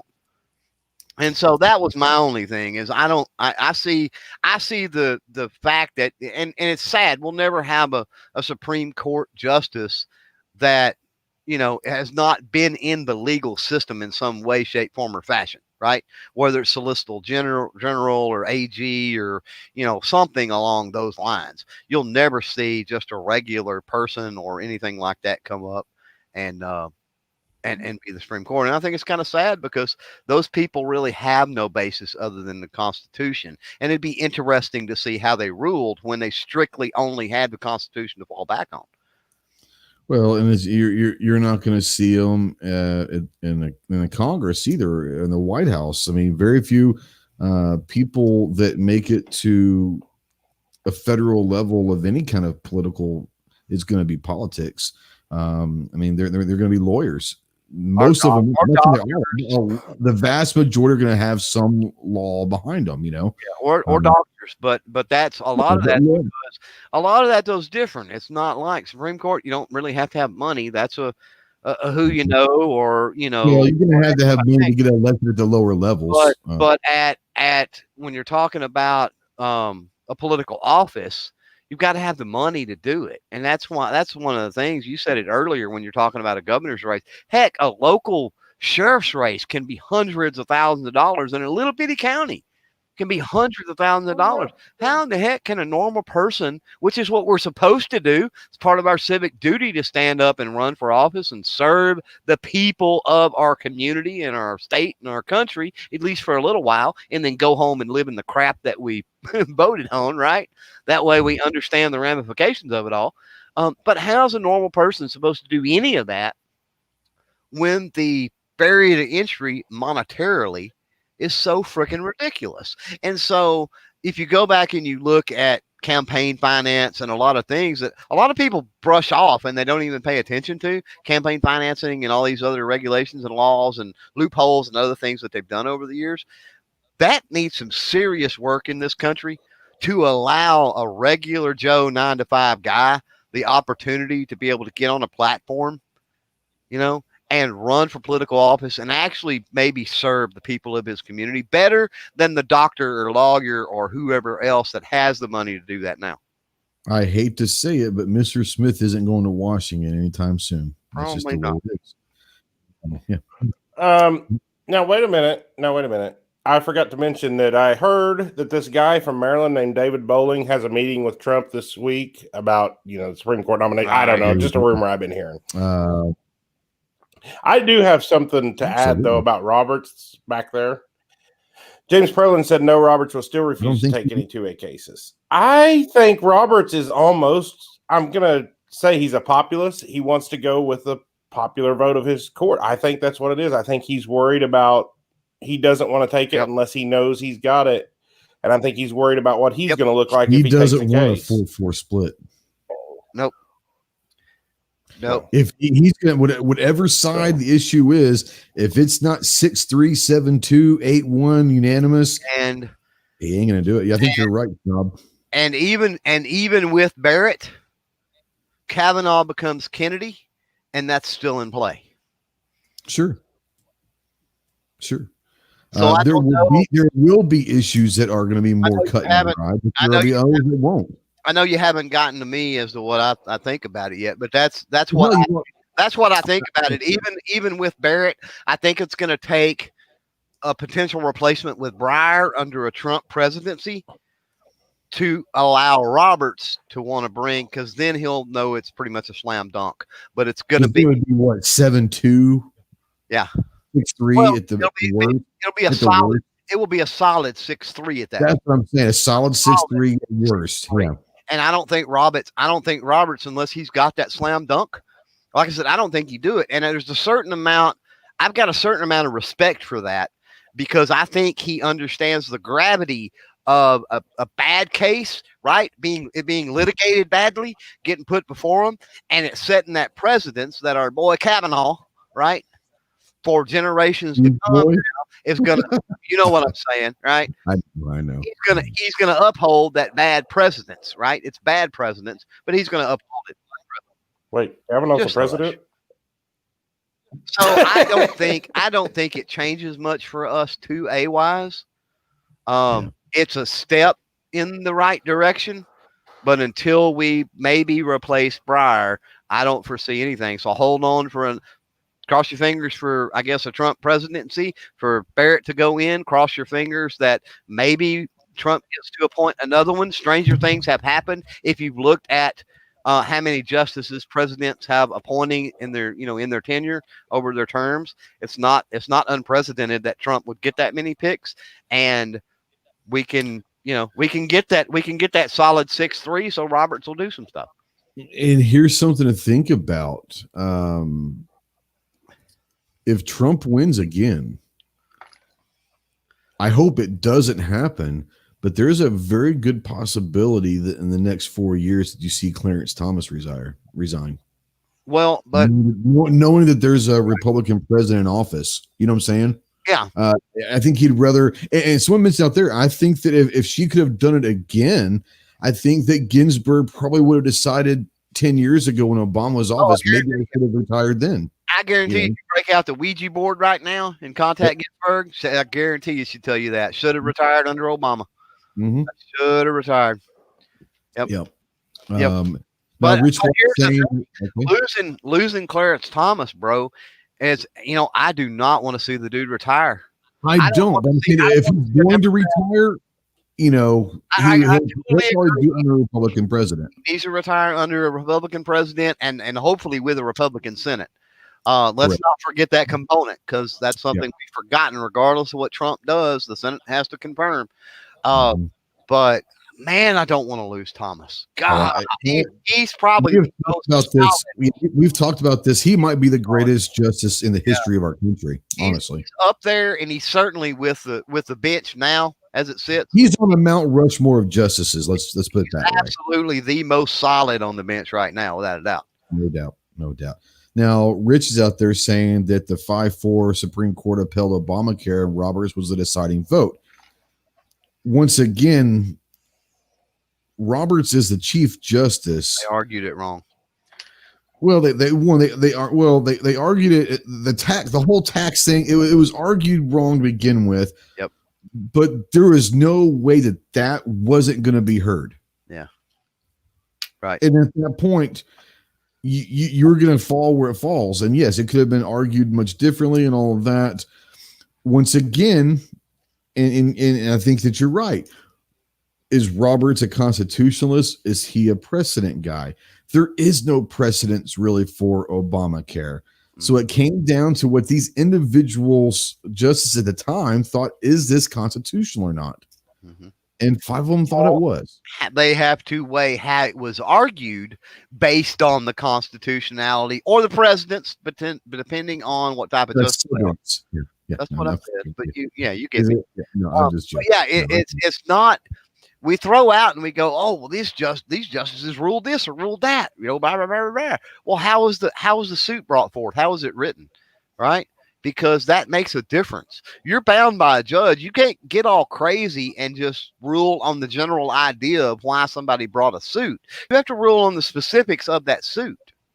And with Obamacare, that's where the minutia and the screw up, I think, happened with that suit, is it wasn't litigated properly. I remember how, because there's a whole different presenting a case in the Supreme Court is unlike anything else in our legal system. That's why there are lawyers that do nothing but Supreme Court cases, because it's not only how do you have to write it, the case, you have to present it. It's different than any other court in the land. And so, yeah, you're right. It might have been.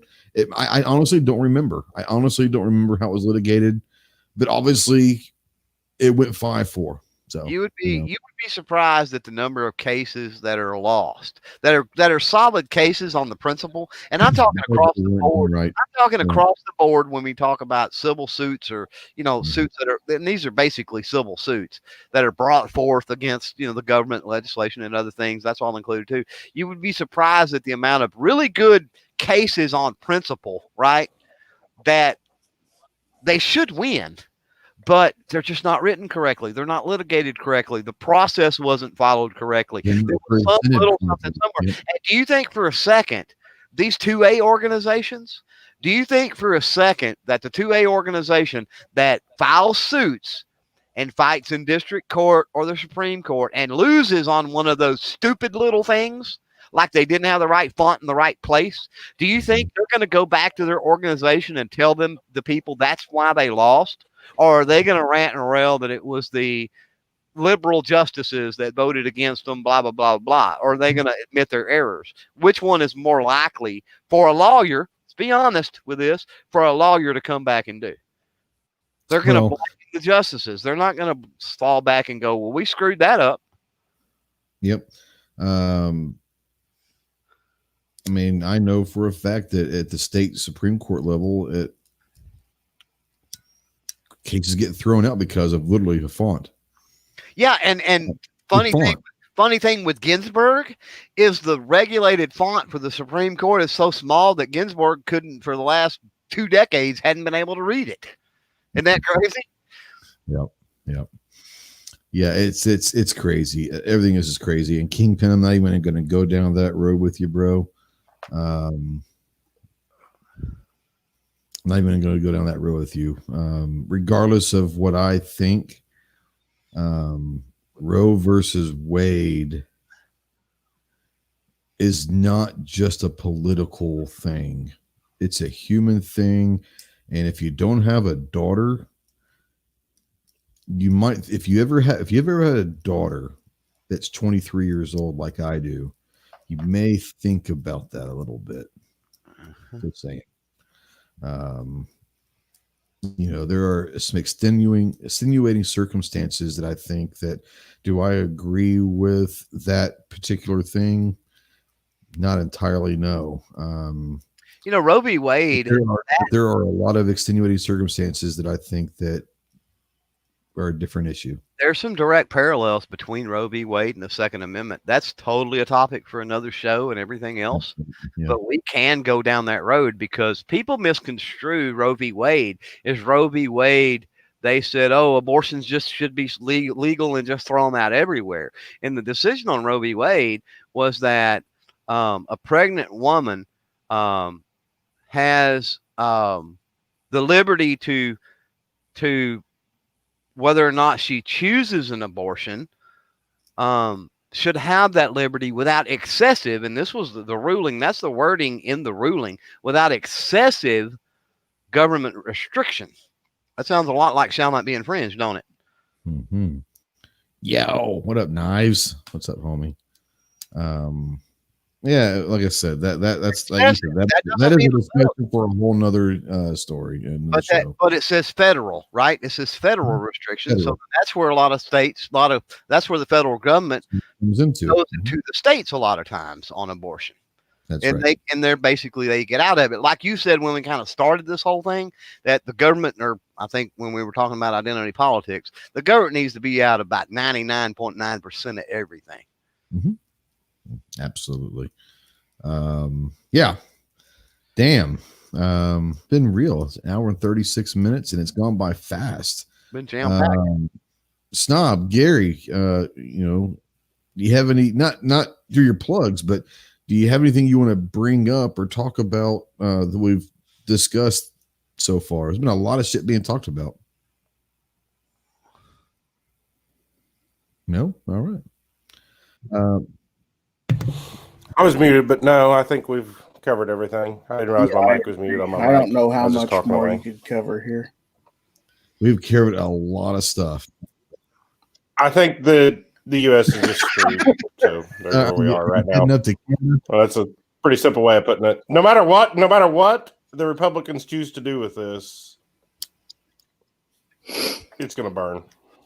No, I tend to believe that you're correct in a certain sense that you're kind of in that catch-22. You're damned if you do, you're damned if you don't, So yeah, man, it's good to see Knives.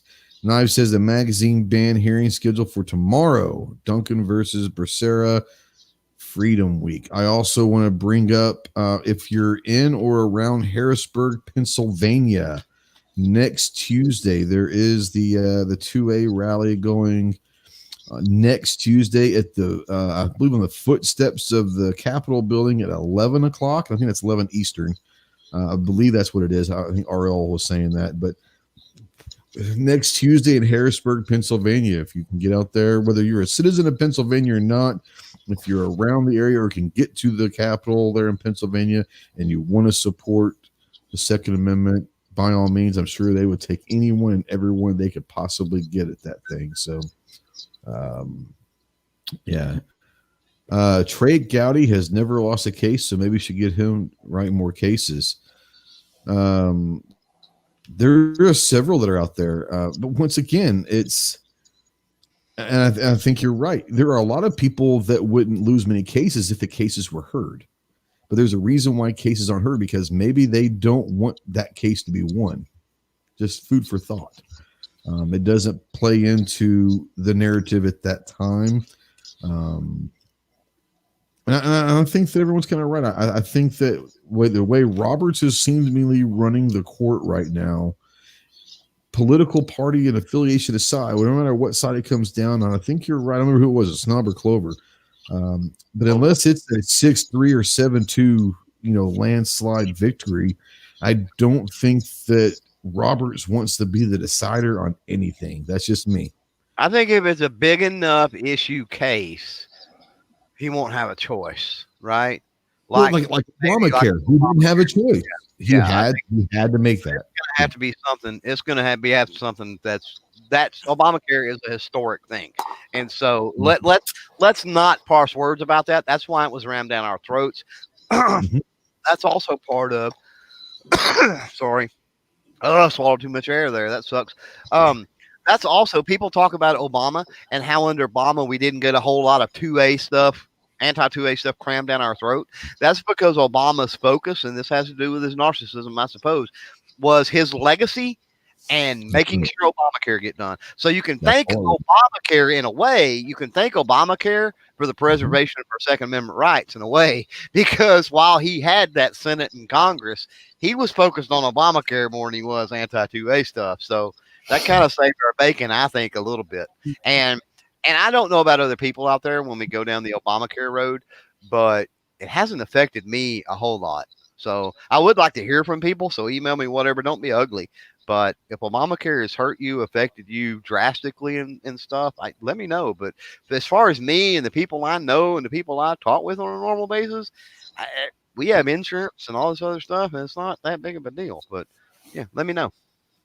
I have had friends, especially when it first came out. One of my friends are doctors in the area, and they were thinking it was going to be the end of the healthcare system. There's a lot of paperwork. I do hear that a lot, that there's a lot of paperwork with it, but that's really the biggest concern I've heard. Well, and you're also talking about at this point, but this is free market, and that's what it is. And if you let free market do its job, but I think what has happened also is the insurance companies are now just absolutely. I'm not saying I feel sorry for them, right? That are lowballing prices and stuff to doctors, and they don't like the fact that they can now charge $100 for something and settle for $20. Well, I'm not crying for you, but. Well, but we can there are some negative, obviously a lot of negative things when it comes to insurance. But I think the amount that I pay for insurance now is astronomical compared to what it was. Well, but you mean, I think we've got to place blame instead of placing blame with Obama and the Democrats. Look at some of the factors that led into them wanting to do this, which is the $800 freaking Tylenol if you go to the emergency room. You know, how ridiculous is some of these medical costs? I mean, for real. I know doctors, and you probably do too. I know some doctors around here that literally run like little cash only offices.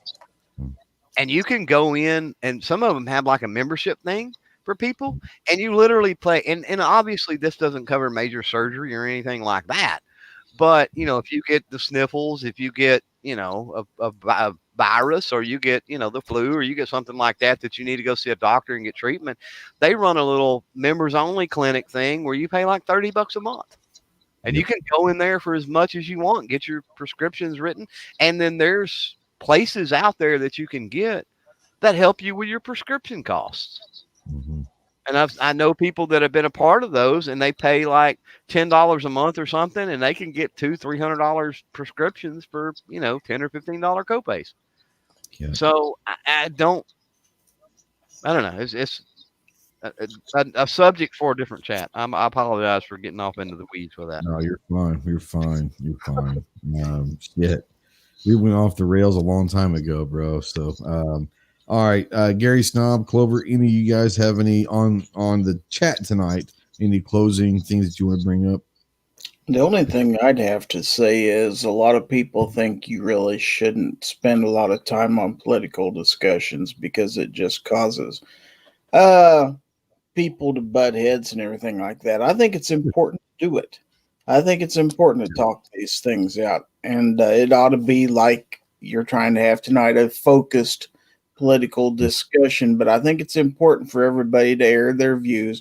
Obviously, we're not all going to agree. That wouldn't be much of a discussion. Nor should we, honestly. Nor should we. Yeah. But I think it's good, and great show. That's all I have to say. Well, it's you know, you bring up a point that's what this is all about is, I would assume, and I'm going to take a big assumption, but I'm going to assume that 99.9% of people that are in the chat or out there listening are going to fall in the political realm of being pro-gun, pro-2A. They probably wouldn't find this podcast without being pro-gun, pro-2A. So we all are going to, most of us are going to, the vast, vast, vast majority of us are going to, we're going to agree on that. But unless you're, a lot of people are one issue voters, and that's all I care about. Cool. That's awesome. You do your thing. If you're a one issue voter, then there's a good chance that we're going to disagree on a lot of other stuff. But see, that's where the good stuff is regardless if you agree or disagree. And this is the problem that we have in America right now is you have half the country that are saying this and half the country that are saying this. And both sides want to be the loudest. And neither one of them are willing to shut the fuck up and listen. Both sides are doing that. Neither one of them are willing to shut up and listen to each other. And that's the problem with disagreements is the only way to figure out the solution, if there is one, is whether or not it's not whether or not you agree, it's whether or not you can agree to disagree. Whether it's not agree to listen to each other. And I think that's where the problem that our country's facing right now is there. And we are, let's be real. This is weird of a time in my 45 years I've ever seen. I wasn't around back in the 60s. I'm assuming this feels a lot like if you were to ask someone who was around the 60s, mid to late 60s with, everything was going on there, not just with civil rights, but Vietnam was going on. So it's very similar to what we're going through right now. A lot of civil unrest. I'd be willing to bet that they say, yeah, this reminds me a lot of back then. The difference is you didn't have social media. You didn't have 24-hour news cycles. You didn't have all this stuff. But I just wish we listened to each other. And I wish we'd give everyone a chance to just say, you know what? We're all going to shut the hell up today. We're not going to say a word. And then tomorrow, you guys are going to shut the hell up and listen to what we have to say. And we're going to have to do that very peacefully and quietly because you're not yelling at me. We'll be able to have a civil conversation. But it is what it is. It is what it is. Anyway, so thanks for coming on. That was a great conversation. And yeah, we went down a little rabbit holes there, but that's what the great thing about this is regardless if it was talking a little bit off subject, it's all intertwined in the same thing. It all relates. So yeah. Gary, let's start with you. Go ahead and tell us where people can find you, where they can shoot your plugs out for your content, your shows and all that. And thanks for coming on. Well, you can find me at gizzardgary.com and practically every social media outlet there is, primarily YouTube. I do 2 podcasts every weekend, Friday night, Foul Territory at 9 p.m. Eastern, 8 Central, and then Sunday morning, the Early Bird Chat at 10 a.m. Eastern, 9 a.m. Central. Plus, I have been making a concerted effort to try to get at least one video out each week for your enjoyment or disdain or whatever. So I'm trying to be active out there and trying to keep the discussion going and everything. So thanks for the opportunity to come on here and thanks for your support and great show. Appreciate you. Snob, any closing remarks? And then go ahead and plug your shit, man. Closing remarks. I think as a whole in this country, there are let me rephrase that. There are many more people than not. The vast majority of people are able to conduct a civil conversation with each other and agree to disagree. I think it is just the 2 loudest sides, the people in the back that are screaming the loudest, that cause all the disdain and hate among people. And that's all I got on that. And closing plugs, yeah, go check out my junk. I put out a video. Go check out my I did that again. I will not. Go check out my latest video I put out, my top 10 dumbest gun laws. I saw that come That's out. all I got. Kingpin says, wait, did Clinton cheat at golf? I will say this. He took presidential mulligans quite frequently. That's what you get. Yeah. Who's the hell's going to say no, Right. Yeah, no, he took some presidential mulligans. It sounds just as good saying you got beat at golf by a president than it does saying you beat a president as golf. It really, you know what I'm saying? Either way, you played golf with a president. So what difference does it make? That's true. Yeah. No, he didn't beat me. Luckily. But I wouldn't have cared if he did. Like I said, I honestly didn't care. It was an experience, like you said. It was really strange. I got a phone call that said, "Hey, can you come play today?" And I was like, "Yeah, what's going on?" Blah blah blah. Make sure you bring ID with you. I'm like, what the hell? Pull up and you see 3 or 4 black SUVs out front and a guy out in front of the front door asking who you are and why you have business there and all that. I'm like, I'm here to play golf. And honestly, I didn't know at the time what was going on. They just said, "Hey, are you available to play golf?" And I was like, "Hey, so can you get up here quickly?" And I was like, "Sure." Honestly, I didn't have a clue till I got there, and I figured what the hell's going on, And so yeah, really cool guy. I'm not gonna lie, very, very cool guy. Ghost was too busy seeing stars in his eyes to notice Clinton cheating. Honest to God, I was too busy laughing my ass off. The dude's funny as shit. He sits in the dirtiest jokes you've ever heard in your life. He really is. He's a funny guy. He's Bill Clinton, man. How can you, whether or not you agree with him politically? I mean, it's Bill Clinton. Especially this is like 2002. So I mean, it's Bill Clinton. So yeah, it was pretty cool. All right, Clover, any closing remarks? Plug your shit, fool.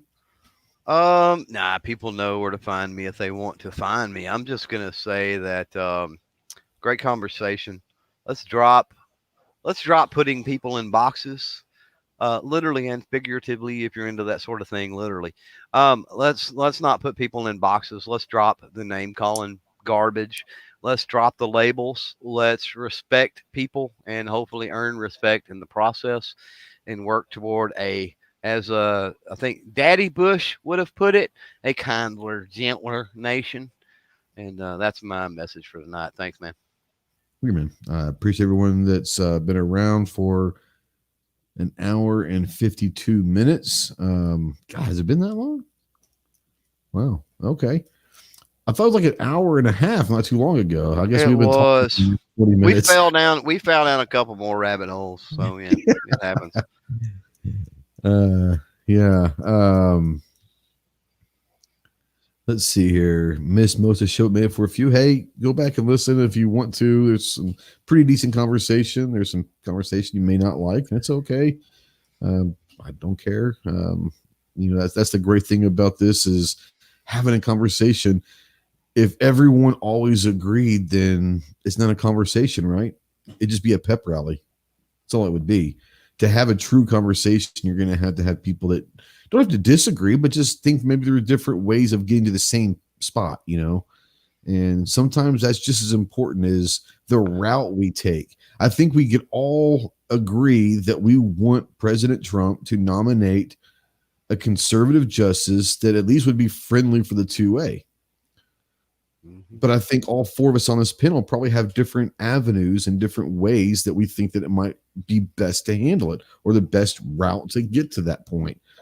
And that's the great thing about it is we can have those opinions knowing that Trump ain't going to listen to any of us. It's just, he's not going to listen. He's not going to say, "Oh, you know what? Gizzard Gary had a great idea over there. I think we're going to go with his way." I don't know. It was tremendous. It was the greatest idea of all ideas. I don't know about that. Trump will surprise you sometimes. So be careful what you say on Twitter. That's all I'm going to say. This is true. If you want Trump to hear you, just tag him on Twitter. There's a good chance he'll reply. God bless America. Anyways, thanks for watching. It's been a great chat. The chat does not have to stop right now. Go ahead and leave some comments in the comment section below. Send me an email, text me, call me. The number is right down there. Email me all you want. Conversation can continue. If you're watching in replay or listening to podcast form, Let me know what you guys think about what Ginsburg's death means for the Second Amendment. I really like to hear what you guys are what you're thinking about that. Kingpin says, "Make America great again. MAGA, MAGA, MAGA. Trump 2020, 24, 28." I don't know about all that. I don't know about it. Unless he's talking about the junior or the Don kids. Jr., I'm or, hoping. yeah.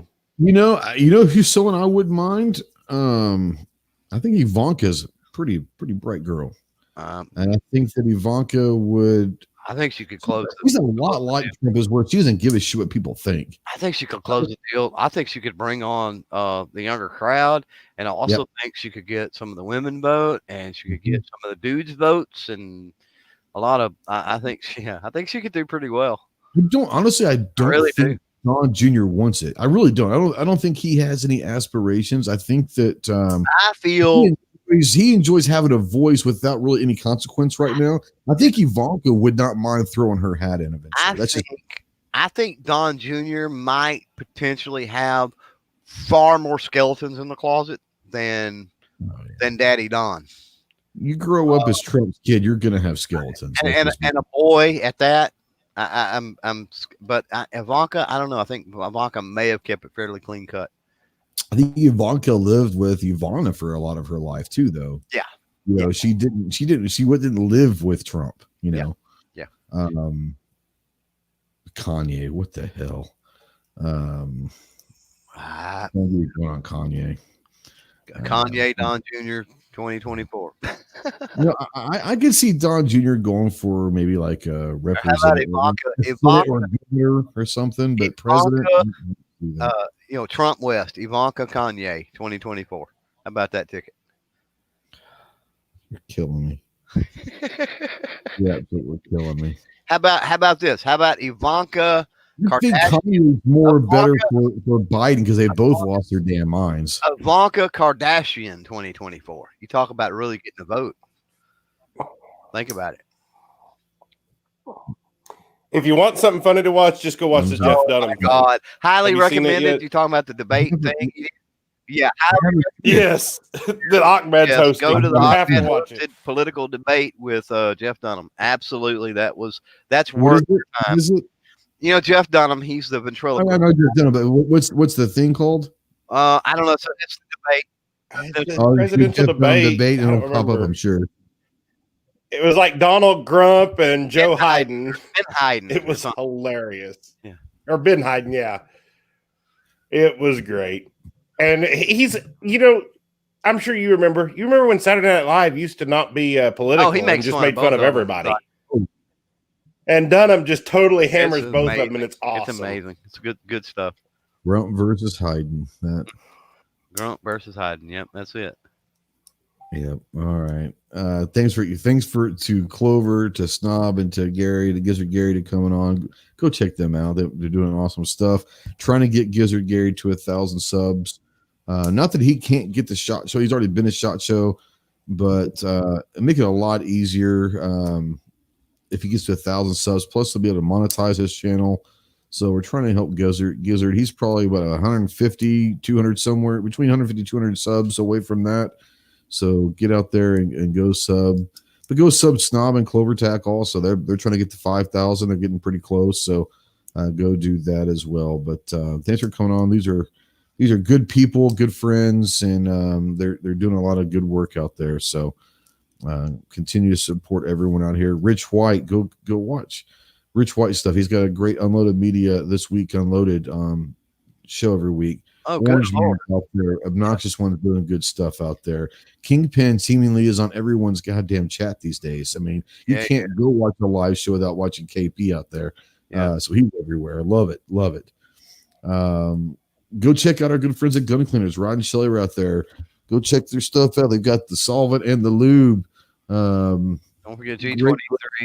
G23's got a great 4-hour chat on Saturdays. There's some really good stuff. Sarge was out there for a little bit. Sarge was out there.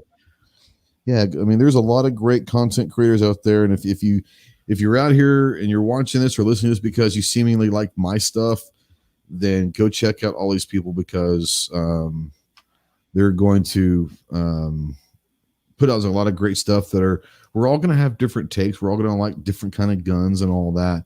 But yeah, good stuff. And G23 sees he's only 900 away from 9K or for 1K. You ought to get that. He got to 100 subs. People laugh at 100 subs sometimes. 100 subs is a big deal. Yep. The first 100 is a hard 100 subs is tough to get. Because you second guess yourself every day if you should be doing this. I told somebody, I was in a conversation, everybody knows I hang out with a lot of creators and stuff. Had a conversation today with one that was at 70 subscribers, a new channel. I don't even remember the niche. And was having a conversation with them and was trying to make them understand 100 today in the YouTube world 5 years ago. It's as difficult to get 100 today as it was 1,000 5 years ago. It's as difficult today to get 1,000 as it was 10,000 5 years ago, and it's as difficult to get 10,000 today as it was 100,000 5 years ago. So YouTube has got really hard. So just understand, you got to put in the time. You got to put in our niche. It'll happen.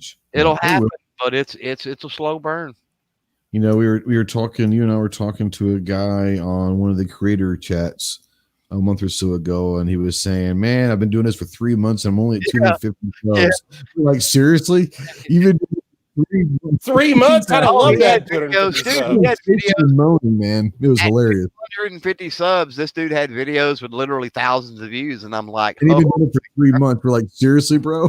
I think I was over 1,000 subs for any of my videos ever got over 1,000 views. And this guy's doing that at 250, and he thought, and had great thumbnail game, didn't he? I mean, he great everything. Oh, was really good. Yeah. Great, and he was worried that he just wasn't doing things right. It's like, dude, just keep doing what you're doing, keep pushing forward. I can't get subs. I'm only at 250. I'm like, when did you start this? Like maybe 3 months ago. I'm like, and like, what's your highest viewed video? And he's like, I don't know, like 5,000 views.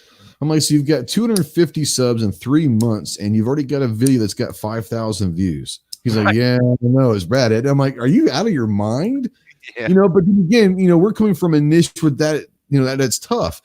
Yeah. He might be in a niche where he kicks people's in the nuts or something, or makeup, and you basically do one video and you're going to get 1,000 subs, maybe. Who knows? But it is funny how different niches correlate success, and it's interesting. Shout out to Elfster out there, popped in. Elfster's out there. What's up, homie? Shouting out channels. Shout out him. Yeah, do it. Check out. And he put was it today? I saw a video come across. I haven't watched it yet, but was it yesterday or today? I saw a video come across. I want to complain. I jump in his live stuff when he's reloading and stuff, and he doesn't never pay me attention or answer my comments and questions or nothing. So I want to complain since he's out there.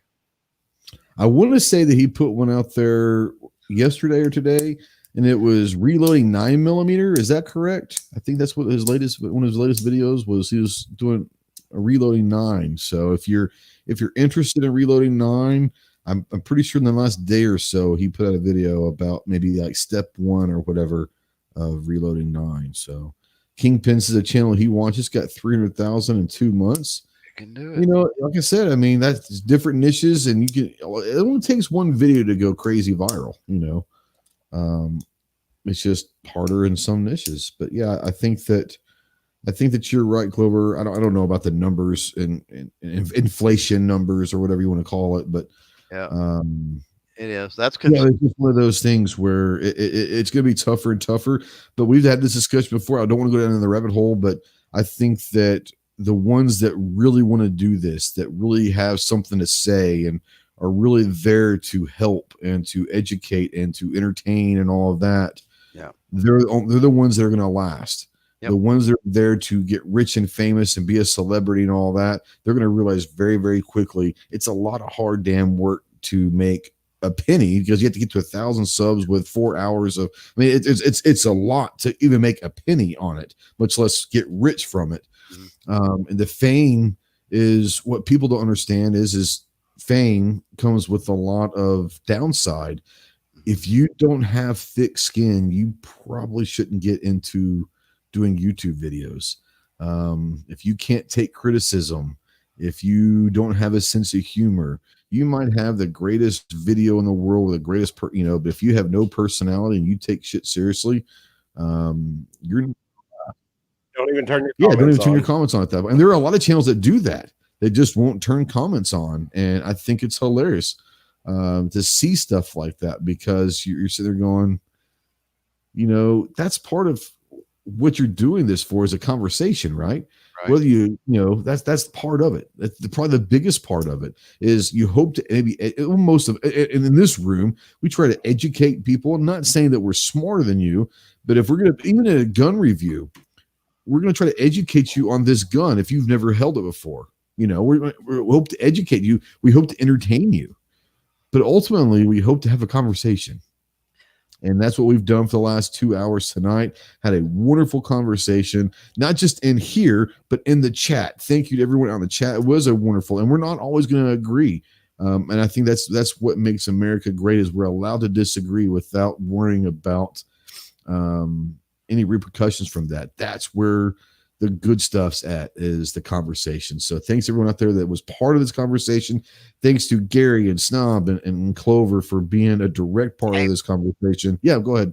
Before you leave, Mystic out there says you need to click your pin a few more times. So make sure you do that. Before I'm sorry. Was it making noises? That's nervous. Literally. That's a habit, I just do that. There you go. Make them happy. Click it a few more times. They want to hear it. A lot of times I'll flick my knife and it makes that click and goes, "Oh, what's he doing?" I was like, I'm just, I usually play with something, guys. So. And we have to keep it at least PG-13, right? That's right. I didn't mean to. And if it's been a loud clicking, I apologize. I don't even think of it, honestly. It's probably driving you guys nuts, because I can't hear the click in my head. I don't pay any attention to it. So I apologize.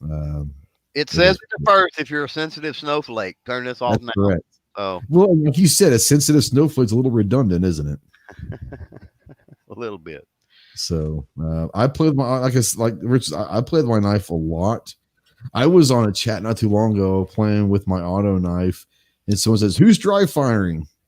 I didn't answer it because I didn't hear, but I thought someone was dry firing. It ended up being my auto knife, which people thought, "Oh, he's dry firing." No, I'm not. I'm playing with my knife. Sorry. That's funny. Yeah, it's funny.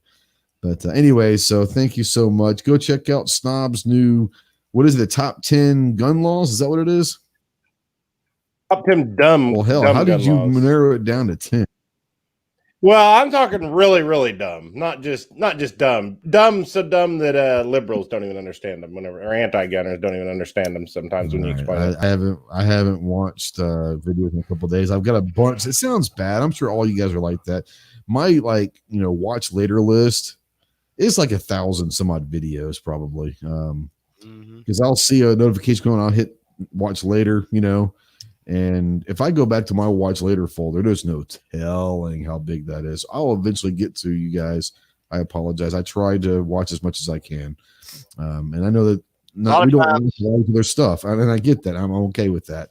A lot of times I'll give a view even though I'm not watching, because I'll just click my throw watch it on and let it play, Yeah. Yep, I'll put it on. That's a lot of what I do is I'll have a video and I won't be watching it most of the time. I'll have it on while I'm at my desk doing some work, and I'll go ahead and turn it on, hit the like button if it's a friend of mine, and I'll be listening while I'm doing it. And then if there's something in there, I'll leave a comment because I like that or whatever. So I try to watch, or at least, through osmosis, accumulate as much as I can. So anyways. Appreciate you guys, and thanks everyone out there. Thanks to Rod and Shelley Gates of the Gun Cleaners. Thanks to Sportsman's Guide. Thanks to all the patrons out there. You've got Clover. You've got a landmark pop coming up this weekend, do you not? Oh yeah, the third anniversary of the lawn chair pop happens Saturday. We'll do a premiere with that Saturday, so at some point. I got to get with G23 because I'm not real sure when he goes live. I'm going to try not to cork anybody when I release it. It's like 3 or 4. I think it's like 4 o'clock Central, I think. Yeah, but then Rick's before that, so I got to try to get somewhere in between there. So, yeah. Yeah, and the G23 goes for like 4 hours. Look for that Saturday. The Patreon patron folks are voting on what we use there, so if you are a patron, jump over there if you haven't looked already. And the poll is up. You got a couple days left, I think, to vote on what we use. So, yeah. There you go. Well, congrats on 3 years of the lawn chair pop. And that the funny thing is that was never intended to be anything. Nope. That was never an idea, really, the lawn chair pop. I don't know. I can't remember who was it said you should do that. I have no idea. That was in a. I could probably go back into some live chats and figure it out, but yeah, I don't remember. So, all right, we're gonna get the hell out of here. It's been 2 hours and 10 minutes, and the longer I talk, the more we're gonna keep talking. So we can have this conversation off air. Screw these guys. All right, y'all be good. Thanks for always watching. Be safe to the range, and God bless America. Semper Fi. All the cliches, all the little punchlines, and all that. It always comes down to this. Thank you. We'll see you soon. Semper Fi.